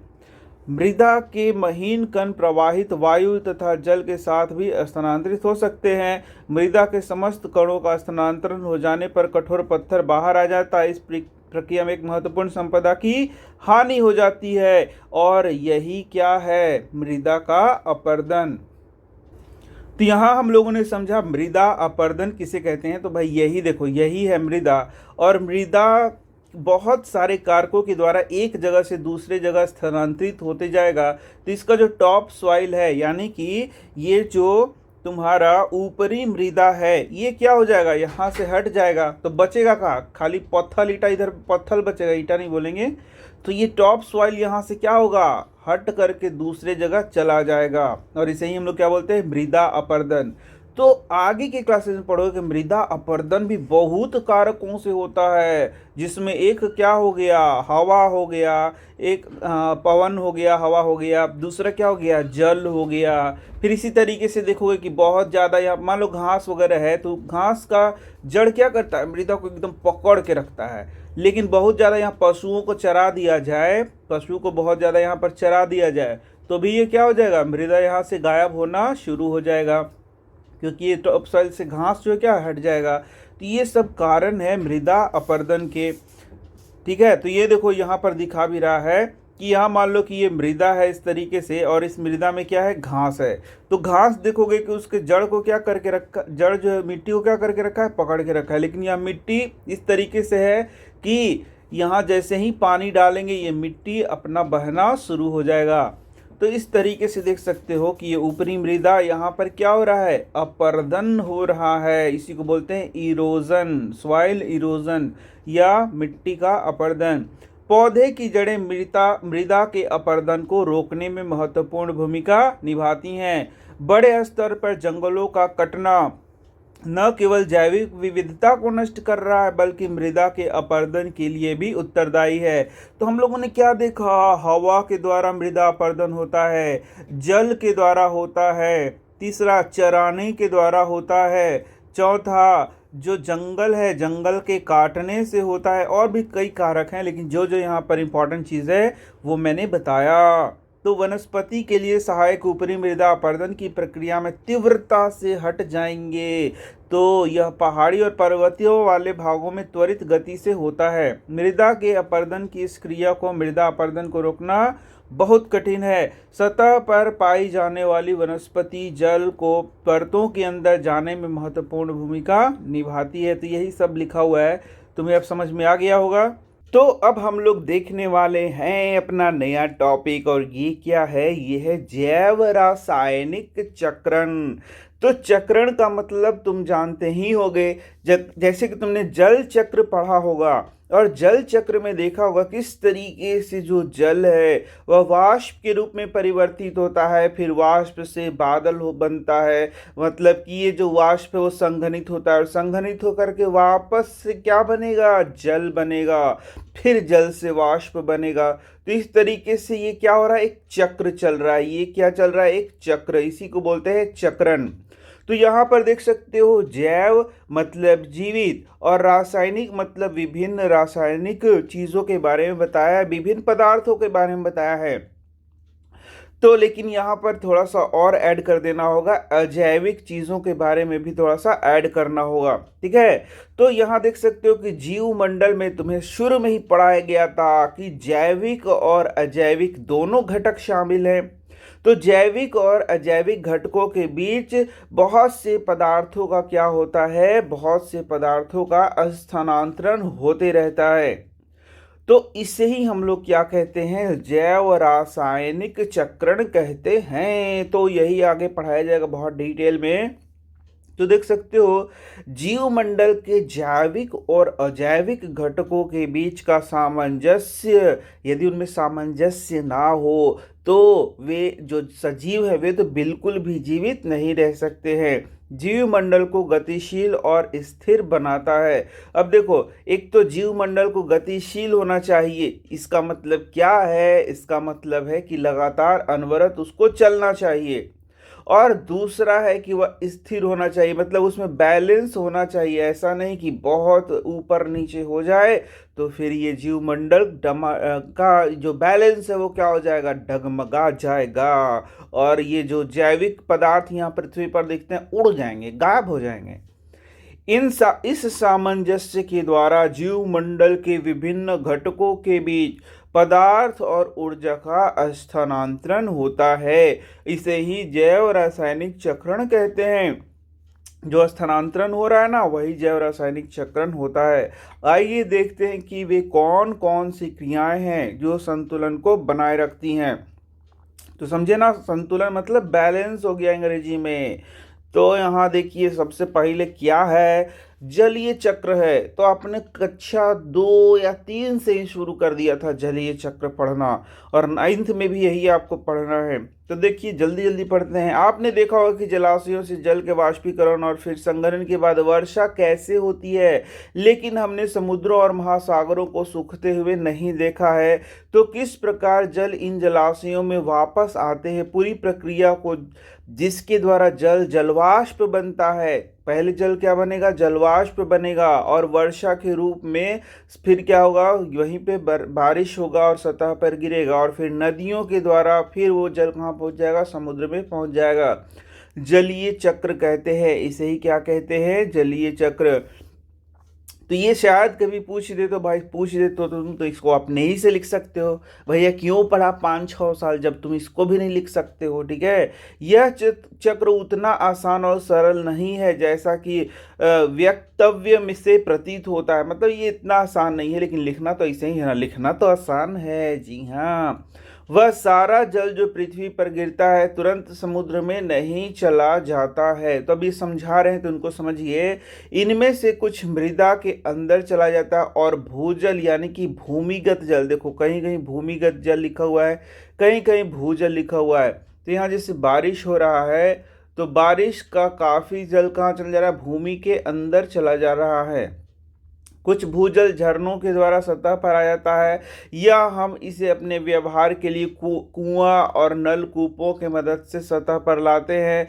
जीवन की विभिन्न प्रक्रियाओं में स्थलीय जीव जंतु और पौधे जल का उपयोग करते हैं। तो कोई भारी चीज़ है, देखो जबरदस्ती का भारी मत बनाओ। अरे हमको बुझा ही नहीं रहा, अरे कैसे नहीं बुझा रहा, इसमें आएगा कि नहीं बुझा रहा है। ठीक है, ये देखो यही वाला चीज तुमको यहाँ पर दिखाया है, तो ये कुछ भारी है, बिल्कुल नहीं भारी है। देखो वाष्पीकरण हो रहा है, ऊपर जा रहा है, जाने दो। जब श्वसन होता है तो श्वसन से भी H2O मुक्त होता है, तो ये भी बोल रहा है कि जा रहा है। वाष्पोत्सर्जन, देखो यहाँ पेड़ पौधे वाष्पोत्सर्जन कहते हैं। बोले वाष्पोत्सर्जन क्या है, तो जो पेड़ पौधे होते हैं वे वाष्प के रूप में जल की हानि करते हैं। अधिक जल यदि इनके शरीर में हो जाता है तो वाष्प के रूप में उसको क्या कहते हैं, हानि करते हैं। तो ये भी जा रहा है, और इसे ही क्या कहते हैं, वाष्पोत्सर्जन कहते हैं। अब देखो ये भूजल हो गया, नीचे जो जल आया वही क्या हो गया, भूजल हो गया। ठीक है, यही सब लिखा हुआ है और कुछ खास नहीं है। आइए जलीय चक्र में जल आइए जलीय चक्र में जल की क्या होता है, यानी जल का क्या होता है कि एक अन्य पहलू पर विचार करते हैं। जैसा कि आप जानते हैं कि जल बहुत से पदार्थों को घुलाने में सक्षम है। घुलने वाले खनिजों से होकर जब जल गुजरता है तब इनमें से कुछ खनिज जल में घुल जाते हैं। इस प्रकार नदी बहुत से पोषक तत्वों को सतह से समुद्र में ले जाता है और इसका उपयोग समुद्री जीव जंतुओं द्वारा किया जाता है। तो ये भी एक पॉइंट आप याद रख सकते हैं कि जल जब किसी रास्ते से गुजरता है तो उसमें बहुत सारे मिनरल्स यानी कि खनिज और लवण घुल जाते हैं। बस सिंपल सही बात याद रखना है। अब देखिए, अब ये भारी वाला, सबसे भारी वाला आ गया आपको नाइट्रोजन चक्र। ठीक है, तो इसी को आपको यहाँ समझना होगा। तो हमारे वायुमंडल में 78% भाग क्या है? नाइट्रोजन है, पहले ही पढ़ा दिया गया। यह गैस जो जीवन के लिए आवश्यक बहुत सारे अणुओं का भाग है। अब देखो, नाइट्रोजन गैस क्या है? प्रोटीन बनाने के लिए नाइट्रोजन चाहिए, न्यूक्लिक अम्ल बनाने के लिए नाइट्रोजन चाहिए। न्यूक्लिक अम्ल जैसे कि डीएनए और आरएनए हुआ, उसके लिए भी क्या चाहिए? नाइट्रोजन चाहिए। विटामिन को बनाने के लिए नाइट्रोजन चाहिए। और बोला नाइट्रोजन दूसरे जैविक यौगिकों में भी पाया जाता है, जैसे एल्केलाइड्स हो गया तथा यूरिया हो गया। इसलिए नाइट्रोजन सभी प्रकार के जीवों के लिए एक आवश्यक पोषक है। तो यहाँ से क्वेश्चन आएगा आपका कि नाइट्रोजन कहाँ कहाँ यूजफुल है? तो बोलिएगा डीएनए आरएनए बनाने के लिए, प्रोटीन बनाने के लिए, और बहुत सारे शरीर में ऐसे यौगिक हैं जैसे कि क्या बोलता है, विटामिन बनाने के लिए। ठीक है, तो ये इंपॉर्टेंट चीज़ हैं। इसके बाद एल्कलाइड्स बनाएगा, यूरिया बनाएगा, उसमें भी नाइट्रोजन की आवश्यकता होती है। इसलिए नाइट्रोजन सभी प्रकार के जीवों के लिए आवश्यक पोषक तत्व है। क्वेश्चन ये भी पूछेगा कि नाइट्रोजन क्यों एक आवश्यक तत्व है, तो इसका आंसर यही हो जाएगा। सभी जीव रूपों द्वारा वायुमंडल में उपस्थित नाइट्रोजन गैस के प्रत्यक्ष उपयोग से जीवन सरल हो जाएगा। तो आपको ये भी आंसर करना होगा कि प्लांट्स के लिए जो नाइट्रोजन है वो वृहत पोषक तत्व है या सूक्ष्म पोषक तत्व। इसको कमेंट बॉक्स में जाकर के धड़ धड़ा करके लिख दीजिए कि नाइट्रोजन वृहत पोषक तत्व है कि सूक्ष्म पोषक तत्व पौधों के लिए। मैंने पढ़ाया है आपको। यद्यपि कुछ प्रकार के बैक्टीरिया को छोड़कर दूसरे जीव रूप निष्क्रिय नाइट्रोजन परमाणुओं को नाइट्रेट्स तथा नाइट्राइट्स जैसे दूसरे आवश्यक अणुओं में बदलने में सक्षम नहीं है। अब ध्यान से देखो, तो भाई वायुमंडल में ये नाइट्रोजन तो भरपूर है, लेकिन क्या हम मनुष्य इस नाइट्रोजन को डायरेक्ट ले सकते हैं? बिल्कुल नहीं ले सकते हैं। तो क्या पौधे इस नाइट्रोजन को डायरेक्ट एकदम एकदम वायुमंडल से एकदम सीधे ले सकते हैं? नहीं भाई, वो भी नहीं ले सकते हैं। तो भाई कैसे लेंगे?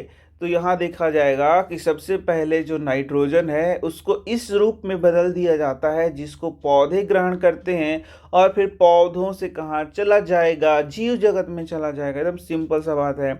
तो आप देख सकते हैं कि भाई वो जो रूप है जिसको पौधे ग्रहण करते हैं, नाइट्रेट्स तथा नाइट्राइट्स जैसे रूप है, उसको कौन नाइट्रोजन से इसमें कौन बदलता है? तो बोल रहा है कुछ बैक्टीरिया भी हैं, कुछ प्रकार के क्या हैं, बैक्टीरिया हैं, जो कि क्या करेगा, नाइट्रोजन को नाइट्रेट्स तथा नाइट्राइट्स में क्या करता है, बदलता है।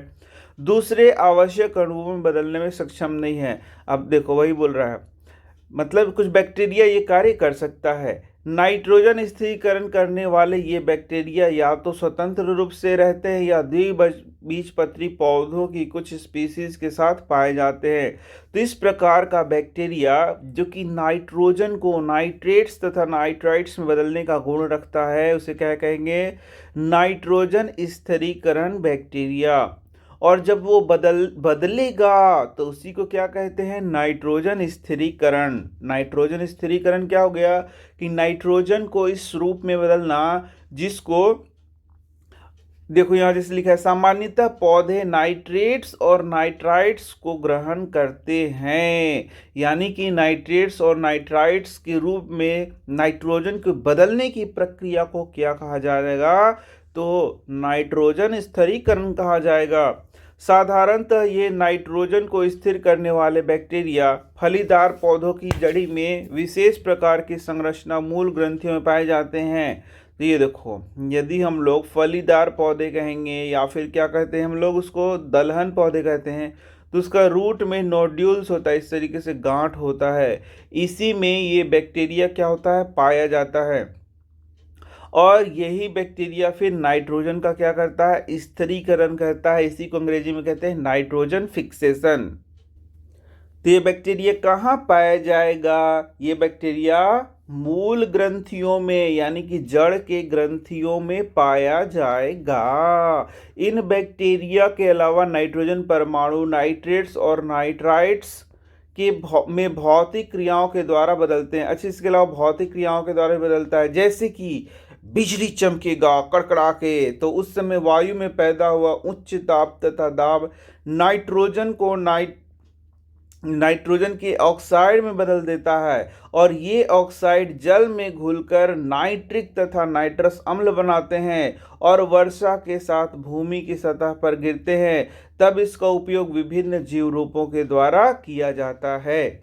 यानी कि यहाँ पर भौतिक रूपों के द्वारा, ठीक है। तो एक सेकेंड यहाँ देख लेना, नाइट्रोजन परमाणु नाइट्रेट्स और नाइट्राइट्स में भौतिक क्रियाओं के द्वारा बदलती थी, भौतिक क्रिया को बताया गया है। तो क्या बताया गया है? कुछ खास चीज तो है नहीं कि एकदम डर जाया जाए।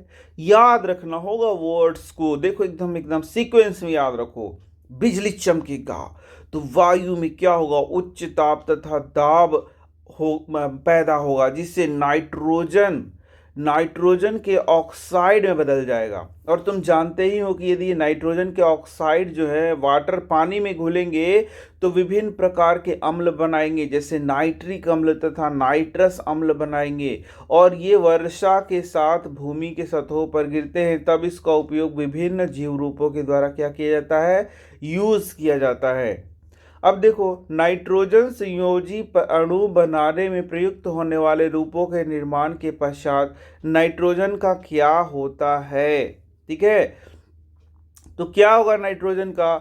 तो यहाँ लिखा हुआ है, देख सकते हो कि सामान्यतः पौधे क्या करेंगे? नाइट्रेट्स और नाइट्राइट्स को ग्रहण करेंगे तथा उन्हें अमीनो अम्ल में बदलेंगे। और तुम जानते हो ये अमीनो अम्ल क्या होता है? ये अमीनो अम्ल जब बहुत सारा मिलता है तो यही क्या करता है? प्रोटीन का निर्माण करेगा। प्रोटीन, तो प्रोटीन बोलेगा कि प्रोटीन बच्चा लोग कैसे बनता है? तो तुम इस बात को याद रखो कि बहुत सारे अमीनो अम्ल मिलते हैं तो ये प्रोटीन का क्या करते हैं? निर्माण करते हैं। तो जिनका उपयोग प्रोटीन बनाने में होता है। तो यहाँ से भी क्वेश्चन तुम्हारा आ सकता है, और आगे क्लासेस के लिए भी याद रखना कि प्रोटीन को कौन बनाता है? अमीनो अम्ल। कुछ दूसरे जैव रासायनिक विकल्प हैं जिनका प्रयोग नाइट्रोजन वाले दूसरे जटिल यौगिकों को बनाने में होता है। इन प्रोटीनों और दूसरे जटिल यौगिकों का प्रयोग जंतुओं द्वारा किया जाता है। जब जंतु या पौधे की मृत्यु हो जाती है, अब देखो, जब जंतु या पौधे मृत्यु हो जाएंगे तो मिट्टी में मौजूद अन्य बैक्टीरिया भी होंगे जो विभिन्न यौगिकों में स्थित नाइट्रोजन को नाइट्रेट्स और नाइट्राइट्स में क्या करते हैं? बदल देते हैं। तो मृत्यु के पश्चात भी बॉडी को डिकम्पोज करना सिखाया था ना, कि जो बैक्टीरिया होता है वो हमारे शरीर को, जो जीवित शरीर हैं वो मरने के बाद उनके शरीर को क्या कर देता है? डिकम्पोज कर देता है।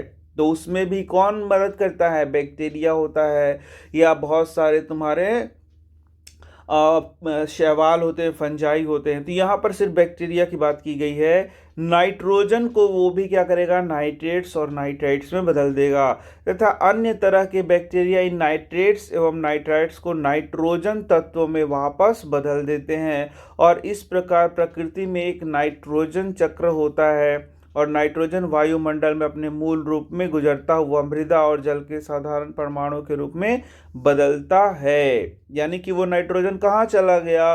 वायुमंडल में चला गया। और इस तरीके से नाइट्रोजन क्या हो गया? नाइट्रोजन का चक्र चल रहा है, तथा जीवित प्राणियों में और अधिक जटिल यौगिकों के रूप में बदल जाता है। फिर ये साधारण परमाणु के रूप में वायुमंडल में वापस आ जाता है।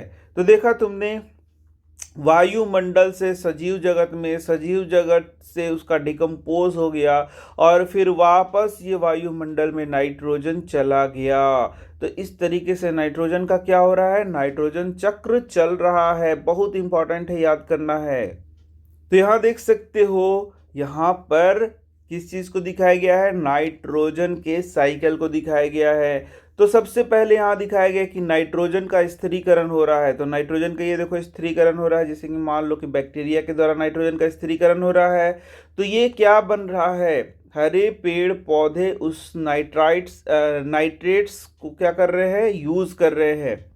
अब यहीं से आगे बढ़ रहे हैं, धीरे धीरे पढ़ाता हूँ। तो ये जब हरे पेड़ पौधे इसका यूज कर रहे हैं तो उसके अमोनियाकरण के कारण फिर अमोनिया का निर्माण करेगा, ठीक है ना। और फिर उससे क्या होगा, नाइट्राइट्स फिर बनेगा अमोनिया से भी, और उसके बाद फिर नाइट्रेट्स बनेगा, और फिर इसको फिर से कौन यूज करेगा, हरे पेड़ पौधे वापस से इसको यूज कर रहे हैं। अब इसका एक और है यहाँ पर कि इसी को जीव जंतु भी यूज कर रहा है, और उसमें भी क्या हो रहा है, अमोनिया का निर्माण हो रहा है, ठीक है। और फिर वो अमोनिया नाइट्राइट्स में बदल रहा है, फिर नाइट्रेट्स में, और फिर वो पौधों तक आ रहा है। अब एक और बात हम लोगों ने देखा, जब पेड़ पौधे और जीव जंतु मर जाते हैं तो ये नाइट्रेट्स उसके शरीर में है, वे कुछ बैक्टीरिया के द्वारा वापस से वायुमंडल में फ्री नाइट्रोजन के रूप में मुक्त हो जाता है, और ये क्या हो गया, डीनाइट्रिफिकेशन हो गया। तो ये सिंपल सा बात यहाँ पर लिखा गया है। और अब एक लास्ट बच रहा है जो कि यहाँ पर बताया गया है। तो ये इस तरीके से बताया गया है कि इसमें वायुमंडल और औद्योगिक स्थिरीकरण द्वारा नाइट्रिफिकेशन होगा, और नाइट्रेट्स में भी वो बदलेगा, और उस नाइट्रेट को फिर कौन लेगा, हरे पेड़ पौधे लेंगे, और या फिर उसका डीनाइट्रिफिकेशन होगा तो क्या हो जाएगा, वायुमंडल में वो वापस चला जाएगा। तो इस तरीके से ये तुम्हारा याद कर लेना है। तो नेक्स्ट है हमारा कार्बन चक्र। तो आप देख सकते हैं जो भी जीवित वस्तु है या प्राणी है, तो जीवित वस्तु नहीं कहेंगे, जो भी जीव हैं, सजीव हैं, पेड़ पौधे हैं, उनके शरीर में मुख्य रूप से एक तत्व मौजूद है जिसे हम लोग क्या बोलते हैं, कार्बन। जी हाँ, जो भी सजीव है उनके शरीर में एक मुख्य तत्व है जिसको हम लोग बोलते हैं कार्बन। तो कार्बन पृथ्वी पर बहुत सारी अवस्थाओं में पाया जाता है। यह अपने मूल रूप में हीरा और ग्रेफाइट में पाया जाता है। यौगिक के रूप में यह वायुमंडल में कार्बन डाइऑक्साइड के रूप में पाया जाता है। विभिन्न प्रकार के खनिजों में कार्बोनेट और हाइड्रोजन कार्बोनेट के रूप में पाया जाता है। तो कक्षा 10 में भी तुम लोग को पढ़ना है कार्बन चैप्टर, और 11वीं 12वीं में तो पूरा कार्बन से रिलेटेड एक कार्बनिक यौगिक ही पढ़ना है। तो देखोगे कार्बन जो है वह हीरा के रूप में, अब तुम्हें पता है कि हीरा किस चीज से बना है, सिर्फ और सिर्फ कार्बन ही कार्बन होता है हीरा में, ठीक है। हीरा में क्या होता है, सिर्फ और सिर्फ क्या होता है, कार्बन है, उसी से मिलकर के हीरा क्या होता है, बना होता है।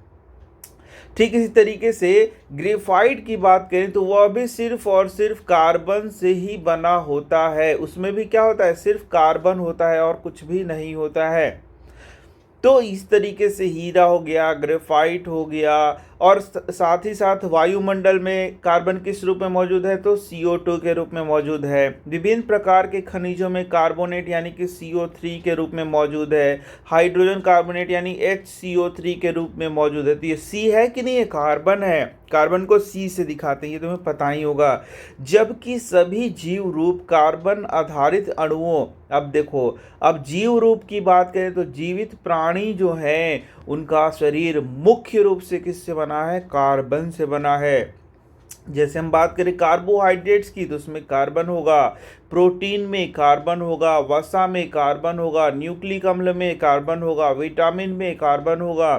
तो हमारा शरीर इसी से तो बना है। तो इस कारण से हमारा शरीर या फिर पौधों का शरीर में मुख्य रूप से क्या पाया जाता है, कार्बन पाया जाता है। बहुत सारे जंतुओं के बाहरी और भीतरी कंकाल भी कार्बोनेट लवणों से बने होते हैं। अब देखो, प्रकाश संश्लेषण की क्रिया जो सूर्य की उपस्थिति में होती है, ये याद रखना है, प्रकाश संश्लेषण। तो प्रकाश संश्लेषण की प्रक्रिया में पौधे, हरे पौधे क्या करते हैं, भोजन का निर्माण करते हैं, जिसमें सूर्य के प्रकाश की की उपस्थिति में वे क्या करते हैं, वायुमंडल से CO2 को ग्रहण करते हैं और क्या करते हैं, भोजन का निर्माण करते हैं। और क्लोरोफिल की उपस्थिति में ये भोजन का निर्माण होता है। इस मूल क्रिया द्वारा कार्बन जीवन के विभिन्न प्रकार के समाविष्ट होता है। अब देखो, तो यहाँ से क्वेश्चन आ जाएगा कि भाई कार्बन सजीवों में प्रवेश कैसे कर रहा है, तो इस प्रकाश संश्लेषण क्रिया के द्वारा वह भोजन के रूप में बदल जा रहा है। और जब इसको मनुष्य या जीव जंतु ले रहे हैं तो उनके शरीर में भी पहुंच जा रहा है। यह प्रक्रिया वायुमंडल में या जल में घुले कार्बन डाइऑक्साइड को ग्लूकोज अणुओं में बदल देता है। ये ग्लूकोज अणु या तो दूसरे पदार्थों में बदल जाते हैं या ये दूसरे जैविक रूप से महत्वपूर्ण अणुओं के संश्लेषण के लिए ऊर्जा प्रदान करते हैं। तो देखोगे, जो प्रकाश संश्लेषण हुआ उससे हमें क्या मिलेगा, ग्लूकोज मिलेगा। ठीक है, और ये जो ग्लूकोज होगा वह क्या करेगा, एक तो इस ग्लूकोज के टूटने से हमें ऊर्जा की प्राप्ति होती है, ये पहले याद रखना। और ये जो ग्लूकोज टूटता है इसी को बोलते हैं श्वसन। क्या बोलते हैं, श्वसन। तो श्वसन में ग्लूकोज टूटता है और हमारे लिए ऊर्जा देता है, जिससे कि विभिन्न प्रकार के जैविक क्रियाएं होती हैं। ठीक इसी प्रकार से यही जो है बहुत से महत्वपूर्ण अणुओं के संश्लेषण में भी क्या करता है, मदद करता है और साथ ही ऊर्जा भी प्रदान करता है। तो दोनों काम ये करता है। जीवित प्राणियों को ऊर्जा प्रदान करने की प्रक्रिया में ग्लूकोज का उपयोग होता है, जैसे मैंने बताया। और श्वसन की क्रिया द्वारा ग्लूकोज को कार्बन डाइऑक्साइड में बदलने के लिए ऑक्सीजन का प्रयोग भी होता है। ठीक है, तो ये देखो यहाँ पर लिखा भी हुआ है कि ये देखो क्या है, यहाँ देखना, ये जो ग्लूकोज है, ठीक है ना, इस ग्लूकोज में ऑक्सीजन मिलेगा। क्या मिलेगा, ऑक्सीजन। और ऑक्सीजन मिलने पर ये टूट जाएगा और टूट करके क्या बनाएगा, CO2 और H2O का निर्माण करेगा। यानी कि C6H12O6 यही ग्लूकोज है, इसमें ऑक्सीजन मिलेगा तो ये CO2 और H2O का निर्माण करेगा और साथ में क्या होगा, ऊर्जा बनेगा। और इसी प्रोसेस को क्या कहते हैं, श्वसन कहते हैं। तो ये कहाँ होता है, कोशिकाओं में होता है, जिसमें ये कोशिका के जीव द्रव्य मतलब कोशिका द्रव्य और फिर माइटोकॉन्ड्रिया में ये पूर्ण होता है। इसीलिए माइटोकॉन्ड्रिया को हम लोग पावर हाउस के नाम से भी जानते हैं। ये तुमने पढ़ा भी है चैप्टर 5 में। अब यहाँ से कार्बन डाइऑक्साइड मुक्त होगा और वायुमंडल में वापस चला जाएगा। तो देखो श्वसन में क्या हो रहा है, कार्बन डाइऑक्साइड कहाँ चला जाएगा, वायुमंडल में चला जाएगा। अब देखोगे कि जो वायुमंडल में CO2 गया वो प्रकाश संश्लेषण के द्वारा उपयोग में लाया जाएगा। तो प्रकाश संश्लेषण में क्या होगा, CO2 और तुम्हारा H2O मिलेगा और फिर यही C6H12O6 और प्लस ऑक्सीजन का क्या करता है, निर्माण करता है। तो यहाँ क्लोरोफिल और सूर्य का प्रकाश भी क्या होगा, उपस्थित होगा। यहाँ देखो प्रकाश संश्लेषण की प्रक्रिया में CO2 यूज होगा, H2O यूज होगा और जल्दी बताओ क्या बनेगा, अरे भाई ग्लूकोज बनेगा। क्या बनेगा, ग्लूकोज बनेगा और ऑक्सीजन मुक्त होगा। तो इस तरीके से तुमने ऑक्सीजन चक्र को भी समझ लिया। बिल्कुल, तो एक ही साथ दोनों यहाँ दिखाया गया है तो कोई बात नहीं है, यहाँ देख लो। तो दहन की क्रिया जहाँ ईंधन का उपयोग खाना पकाने, गर्म करने, यातायात तो उद्योगों में किया जाता है के द्वारा वायुमंडल में कार्बन डाइऑक्साइड का प्रवेश होता है। अब देखो दहन का जो प्रक्रिया है उसमें भी जैसे कोई चीज़ को जलाया जाएगा तो उसमें भी CO2 क्या होता है, मुक्त होता है और वायुमंडल में प्रवेश करता है। वास्तव में जब से औद्योगिक क्रांति हुई है और मानव ने बहुत बड़े पैमाने पर जीवाश्म ईंधन को जलाना शुरू किया है, तब से वायुमंडल में CO2 की मात्रा दोगुनी हो गई है। तो अब जीवाश्म ईंधन क्या है, जीवाश्म ईंधन वैसे ईंधन जो जीवों के मृत अवशेष से बने हैं लाखों करोड़ों साल पहले, जैसे कि कोयला, पेट्रोलियम, ये क्या है, जीवाश्म ईंधन के उदाहरण है। ठीक है, तो इनको जलाने, ये मुख्य रूप से क्या होते हैं, ये कार्बन से बने होते हैं। तो इनको जलाने से क्या होगा, जलने के लिए ऑक्सीजन की उपस्थिति चाहिए, तो इससे भी CO2 मुक्त होगा और वायुमंडल में जाएगा। तो बोल रहा है कि अभी CO2 की मात्रा क्या होती जा रही है, बढ़ते जा रही है दिन ब दिन, और उसी के कारण क्या होता है, ग्रीन हाउस प्रभाव होता है। तो यहीं पर अब हम लोग को देखना है कि ग्रीन हाउस प्रभाव क्या है। तो यहाँ पर ग्रीन हाउस प्रभाव को समझने के लिए ये देखो, मैंने एक ग्रीन हाउस का चित्र तुम्हारे सामने रख दिया है। तो बच्चा लोग, यही है ग्रीन हाउस। अच्छा, इस ये ग्रीन हाउस क्या है, हरा हरा है क्या, नहीं, ये शीशे का घर है। ये किस चीज़ का घर है, शीशे का घर है। तो भाई शीशे का घर है तो इसका नाम ग्रीन हाउस क्यों पड़ गया है। तो सीधा सा बात है कि इसमें हरा हरा चीज़ों को उगाया जा रहा है। जैसे कि ये ठंडे प्रदेशों में इस तरीके का ग्रीन हाउस बनाया जाता है, जहाँ पर गर्मी क्या होगा, कम होगा। तो गर्म, जैसे कि बहुत सारे ऐसे पौधे जिनको ज़्यादा टेम्परेचर की आवश्यकता है, तो उसको उगाने के लिए इस तरीके के शीशे के घर को बनाया जाता है, और इसी को बोलते हैं ग्रीन हाउस।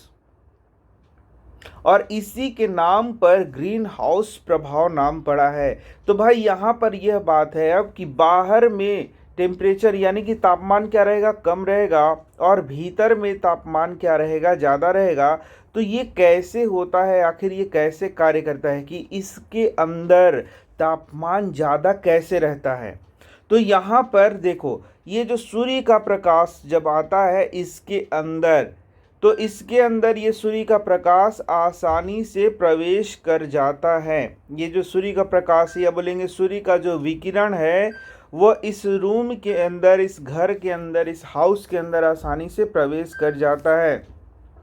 क्यों, क्योंकि वे लॉन्गर वेव लेंथ की होती है, यानी कि उसका जो तरंग दैर्ध्य होता है वह क्या होता है, ज़्यादा होता है। और इसके बाद क्या होगा, जब ये प्रकाश की किरणें या विकिरण बोलेंगे, सौर विकिरण आसानी से इसके अंदर प्रवेश कर जाएंगी, तो इसकी जमीन को, इसके भूमि को क्या करेगा, गर्म करेगा। और जब यह भूमि गर्म होगा तो वापस से ये गर्म भूमि जब गर्म होगा तो वापस से ये विकिरण छोड़ता है, इसको बोलते हैं अवरक्त विकिरण। क्या बोलेंगे, अवरक्त, अवरक्त विकिरण। यानी कि इस तरीके से ये भूमि से, यानी कि ये जो जमीन गर्म हो जाएगा सूर्य के प्रकाश से, ये अवरक्त विकिरण को छोड़ेगा।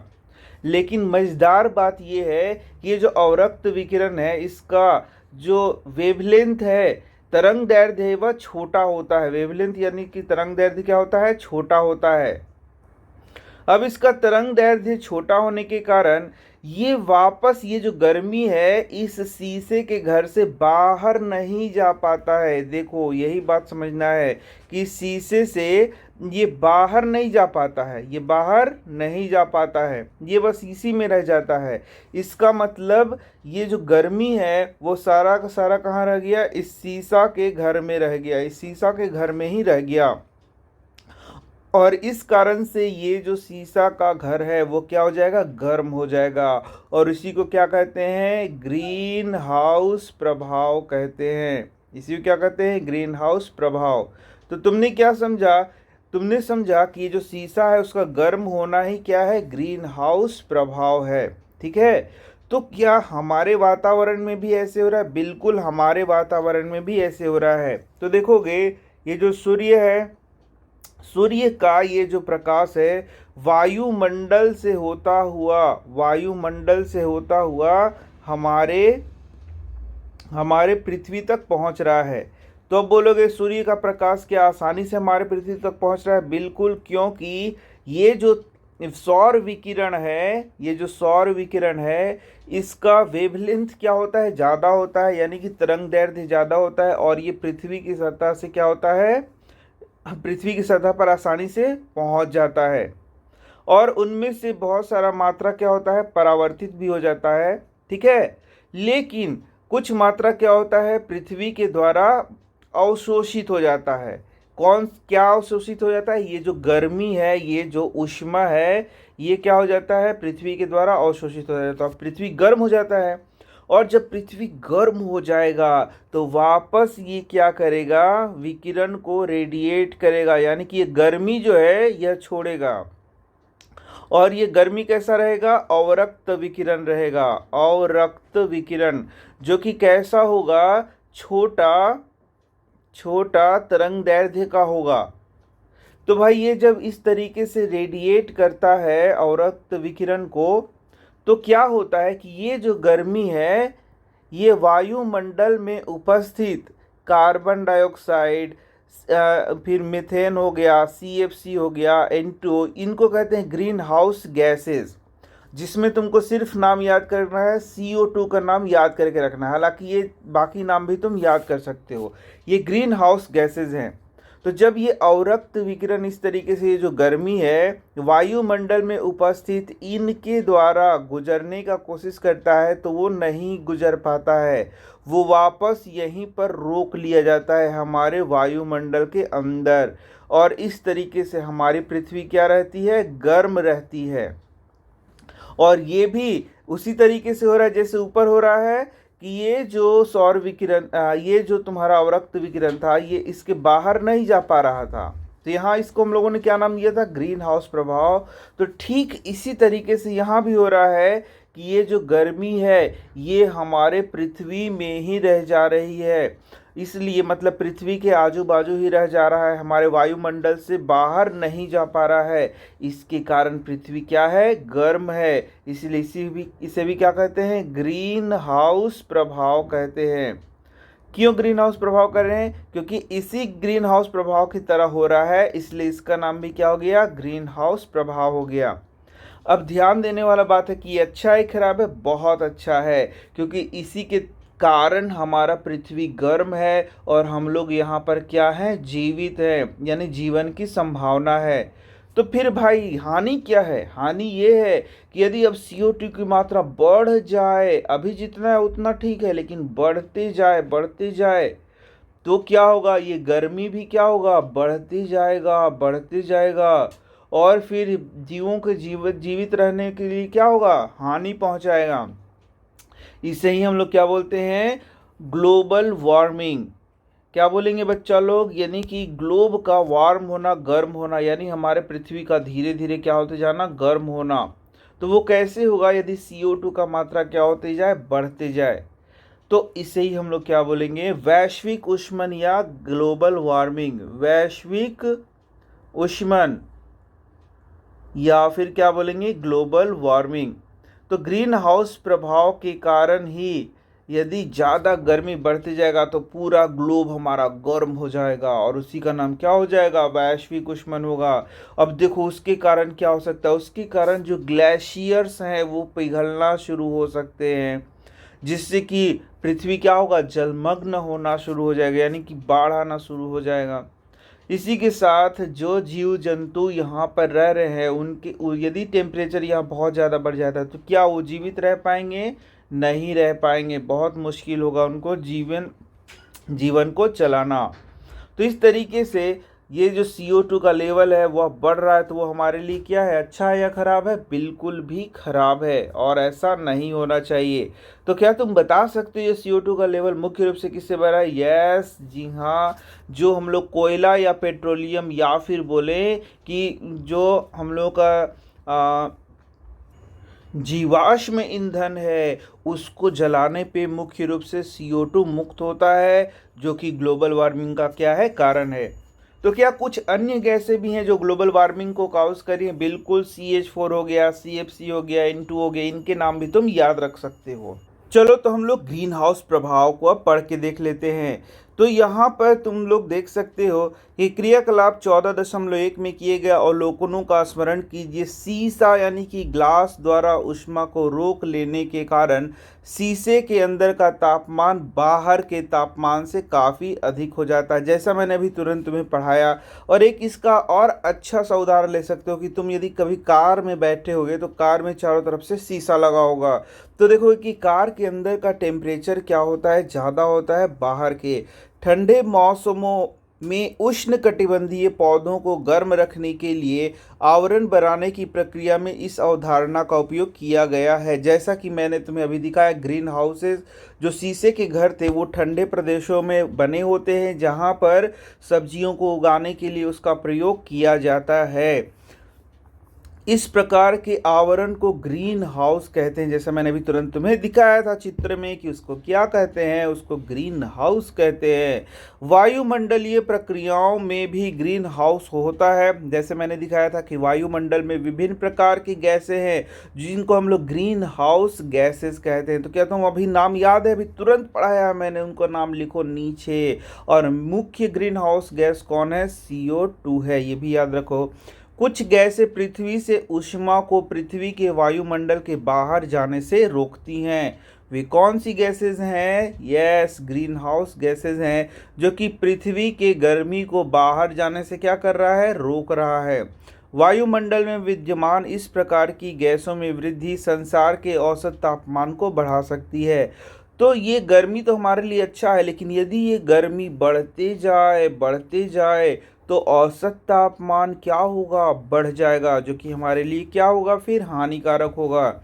इस प्रकार के प्रभाव को ग्रीन हाउस प्रभाव कहते हैं।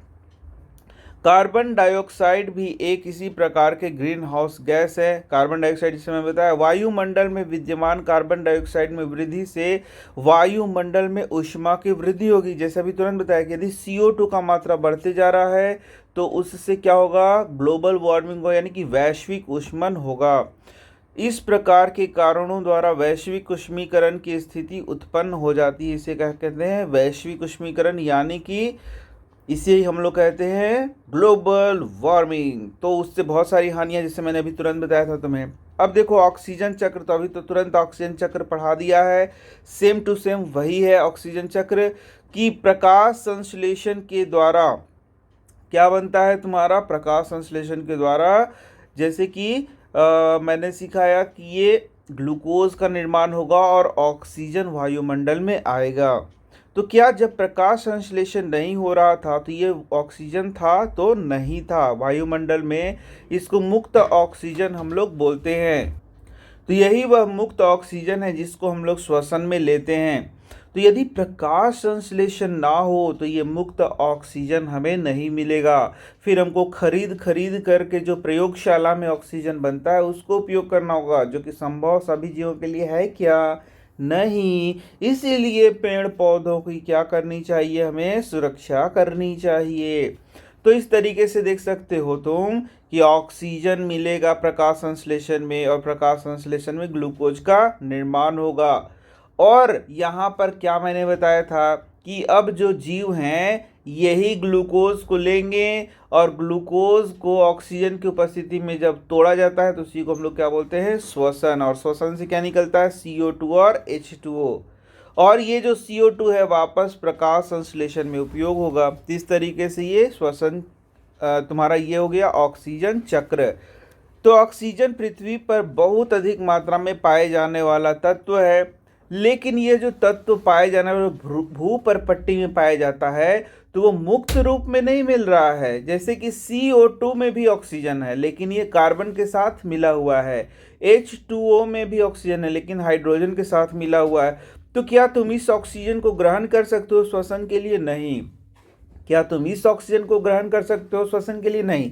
जो तुम्हारा संगमरमर है उसमें भी ऑक्सीजन है, तो क्या जब तुमको सांस लेना होगा तो संगमरमर को तोड़ तोड़ के नाक में डालोगे? नहीं ना।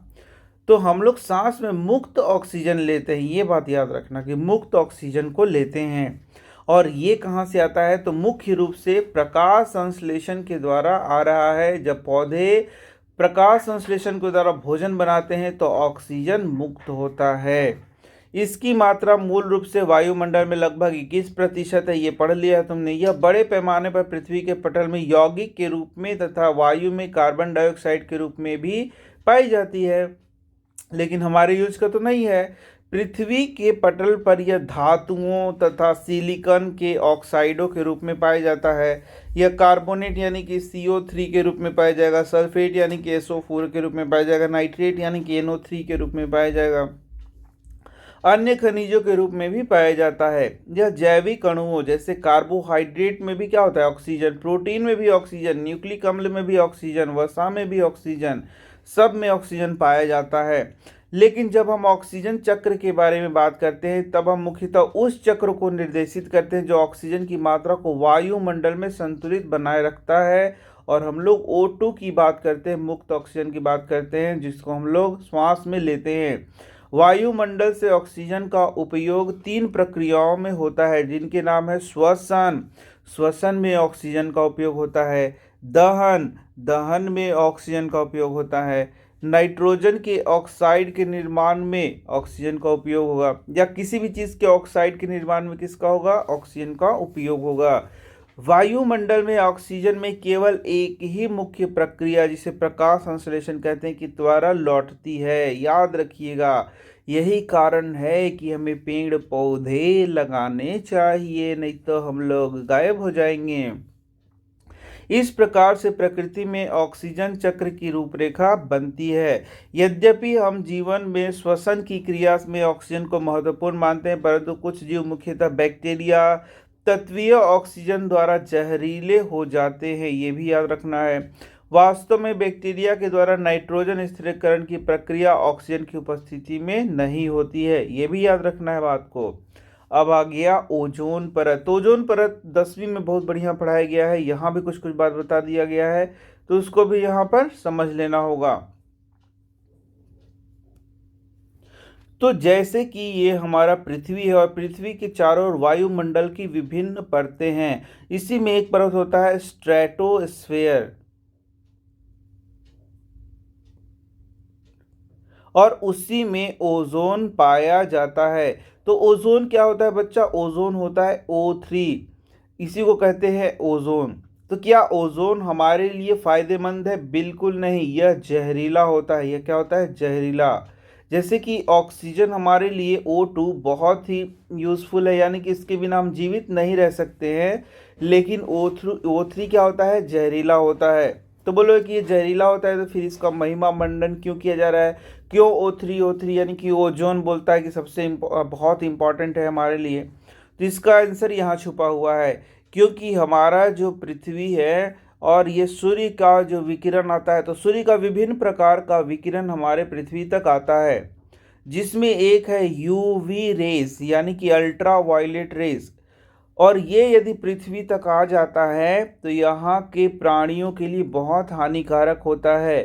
क्या हानि करता है? तो ये मनुष्यों में क्या कर सकता है, त्वचा कैंसर काउज कर सकता है, आँख का बीमारी काउज कर सकता है, पेड़ पौधे में विभिन्न प्रकार की बीमारियों को ये फैला सकता है। क्या है ये? यूवी विकिरण है जो कि सूर्य के द्वारा निकलता है और हमारे पृथ्वी तक पहुँचेगा तो हमें हानि करेगा। तो यहाँ पर आता है O3 का रोल। तो O3 होता है बीच में, ये देखो O3 यहाँ पर वायुमंडल में एक परत है, और ये क्या करता है, पृथ्वी पर यूवी रेडिएशन को आने से रुकता है। तो अब समझ में आ गया O3 का उपयोग क्या है, कि पृथ्वी पर यूवी रेडिएशन को आने से क्या करेगा, रोकेगा। अब जरा सोचते हैं कि O3 को हम लोग कैसे हानि पहुंचाते हैं। तो हम लोग विभिन्न प्रकार के उपकरणों में CFCs का उपयोग करते हैं, क्लोरोफ्लोरोकार्बन रसायन का उपयोग करते हैं, और ये जो रसायन होता है ये O3 को हानि पहुंचाता है, और O3 को ये तोड़ता है। O3 को ये क्या कर देगा, तोड़ देगा, और जब ये O3 को तोड़ेगा तो ये O3 यहाँ से गायब होगा। O3 यहाँ से गायब होगा तो ये विकिरण यूवी रेडिएशन हमारे पृथ्वी तक पहुँच जाएगा और हमारे लिए बहुत खतरनाक साबित होगा। तो यही सिंपल बात था। तो तत्वीय ऑक्सीजन मूल रूप में सामान्यतः द्विपरमाणुक अणु के रूप में पाया जाता है। हम लोगों ने शुरू में पढ़ा था कि तत्वीय ऑक्सीजन को O2 हम लोग लिखते हैं, जो कि हमारे लिए बहुत जरूरी है श्वसन के लिए, इसके बिना हम लोग जीवित नहीं रह सकते हैं। यद्यपि वायुमंडल के ऊपरी भाग में ऑक्सीजन के 3 परमाणु वाले अणु भी पाए जाते हैं, यानी कि वायुमंडल का जो परत मैंने बताया वहाँ पर O3 पाया जाएगा, जिसको हम लोग बोलते हैं ओजोन, और ये हमारे लिए बहुत हार्मफुल है, यानी कि यदि श्वास से लेंगे तो ये जहरीला होता है। तथा इसे ओजोन कहते हैं। तो ओजोन का सूत्र क्या हुआ, क्वेश्चन पूछेगा तो O3 हो गया। ऑक्सीजन के सामान्य द्विपरमाणु अणु के विपरीत ओजोन विषैला होता है, ये बात याद रखिएगा। हम भाग्यशाली हैं कि ओजोन पृथ्वी की सतह पर नहीं है, नहीं तो हम लोग ऐसे ही गायब हो जाते हैं।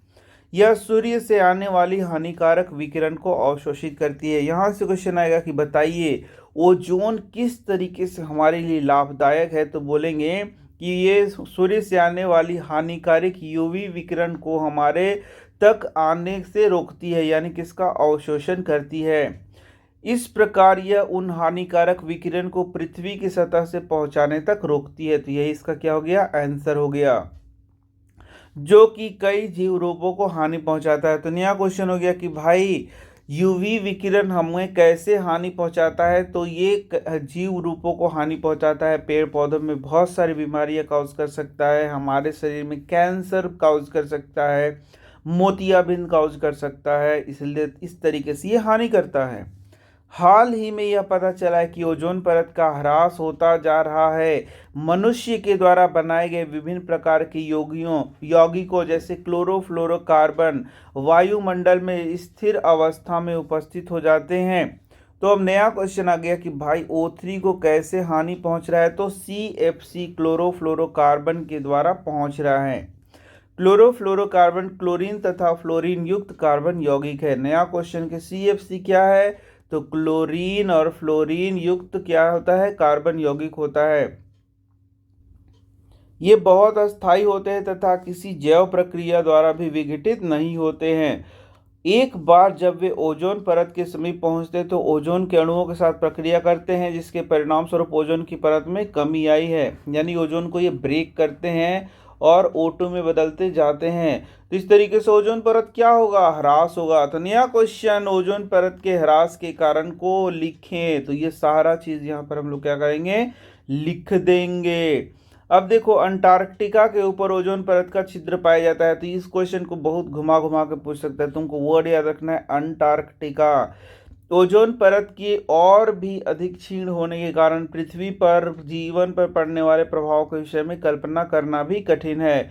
अतः बहुत से लोगों के विचार में ओजोन की परत के क्षीण होने की प्रक्रिया को रोकने का प्रयास आवश्यक है। ये देख सकते हो 80, 85 और 90 में ओजोन परत को दिखाया गया है। अंटार्कटिका के ऊपर ओजोन परत के छिद्र मैजेंटा कलर में दिखाया गया है, ठीक है ना। ये देखो ये वाला छोटा था, ये बड़ा होते जा रहा है, बड़ा होते जा रहा है, हाँ, ठीक है ना। तो उसको दिखाया गया है। अरे वाह, ये चैप्टर तो यहाँ पर समाप्त होता है। तो कैसा लगा जरूर बताइएगा, कमेंटवा कर दीजिएगा, लाइक शेयर भी कर दीजिएगा। मैं मिल रहा हूँ आपसे नेक्स्ट वीडियो में। धन्यवाद।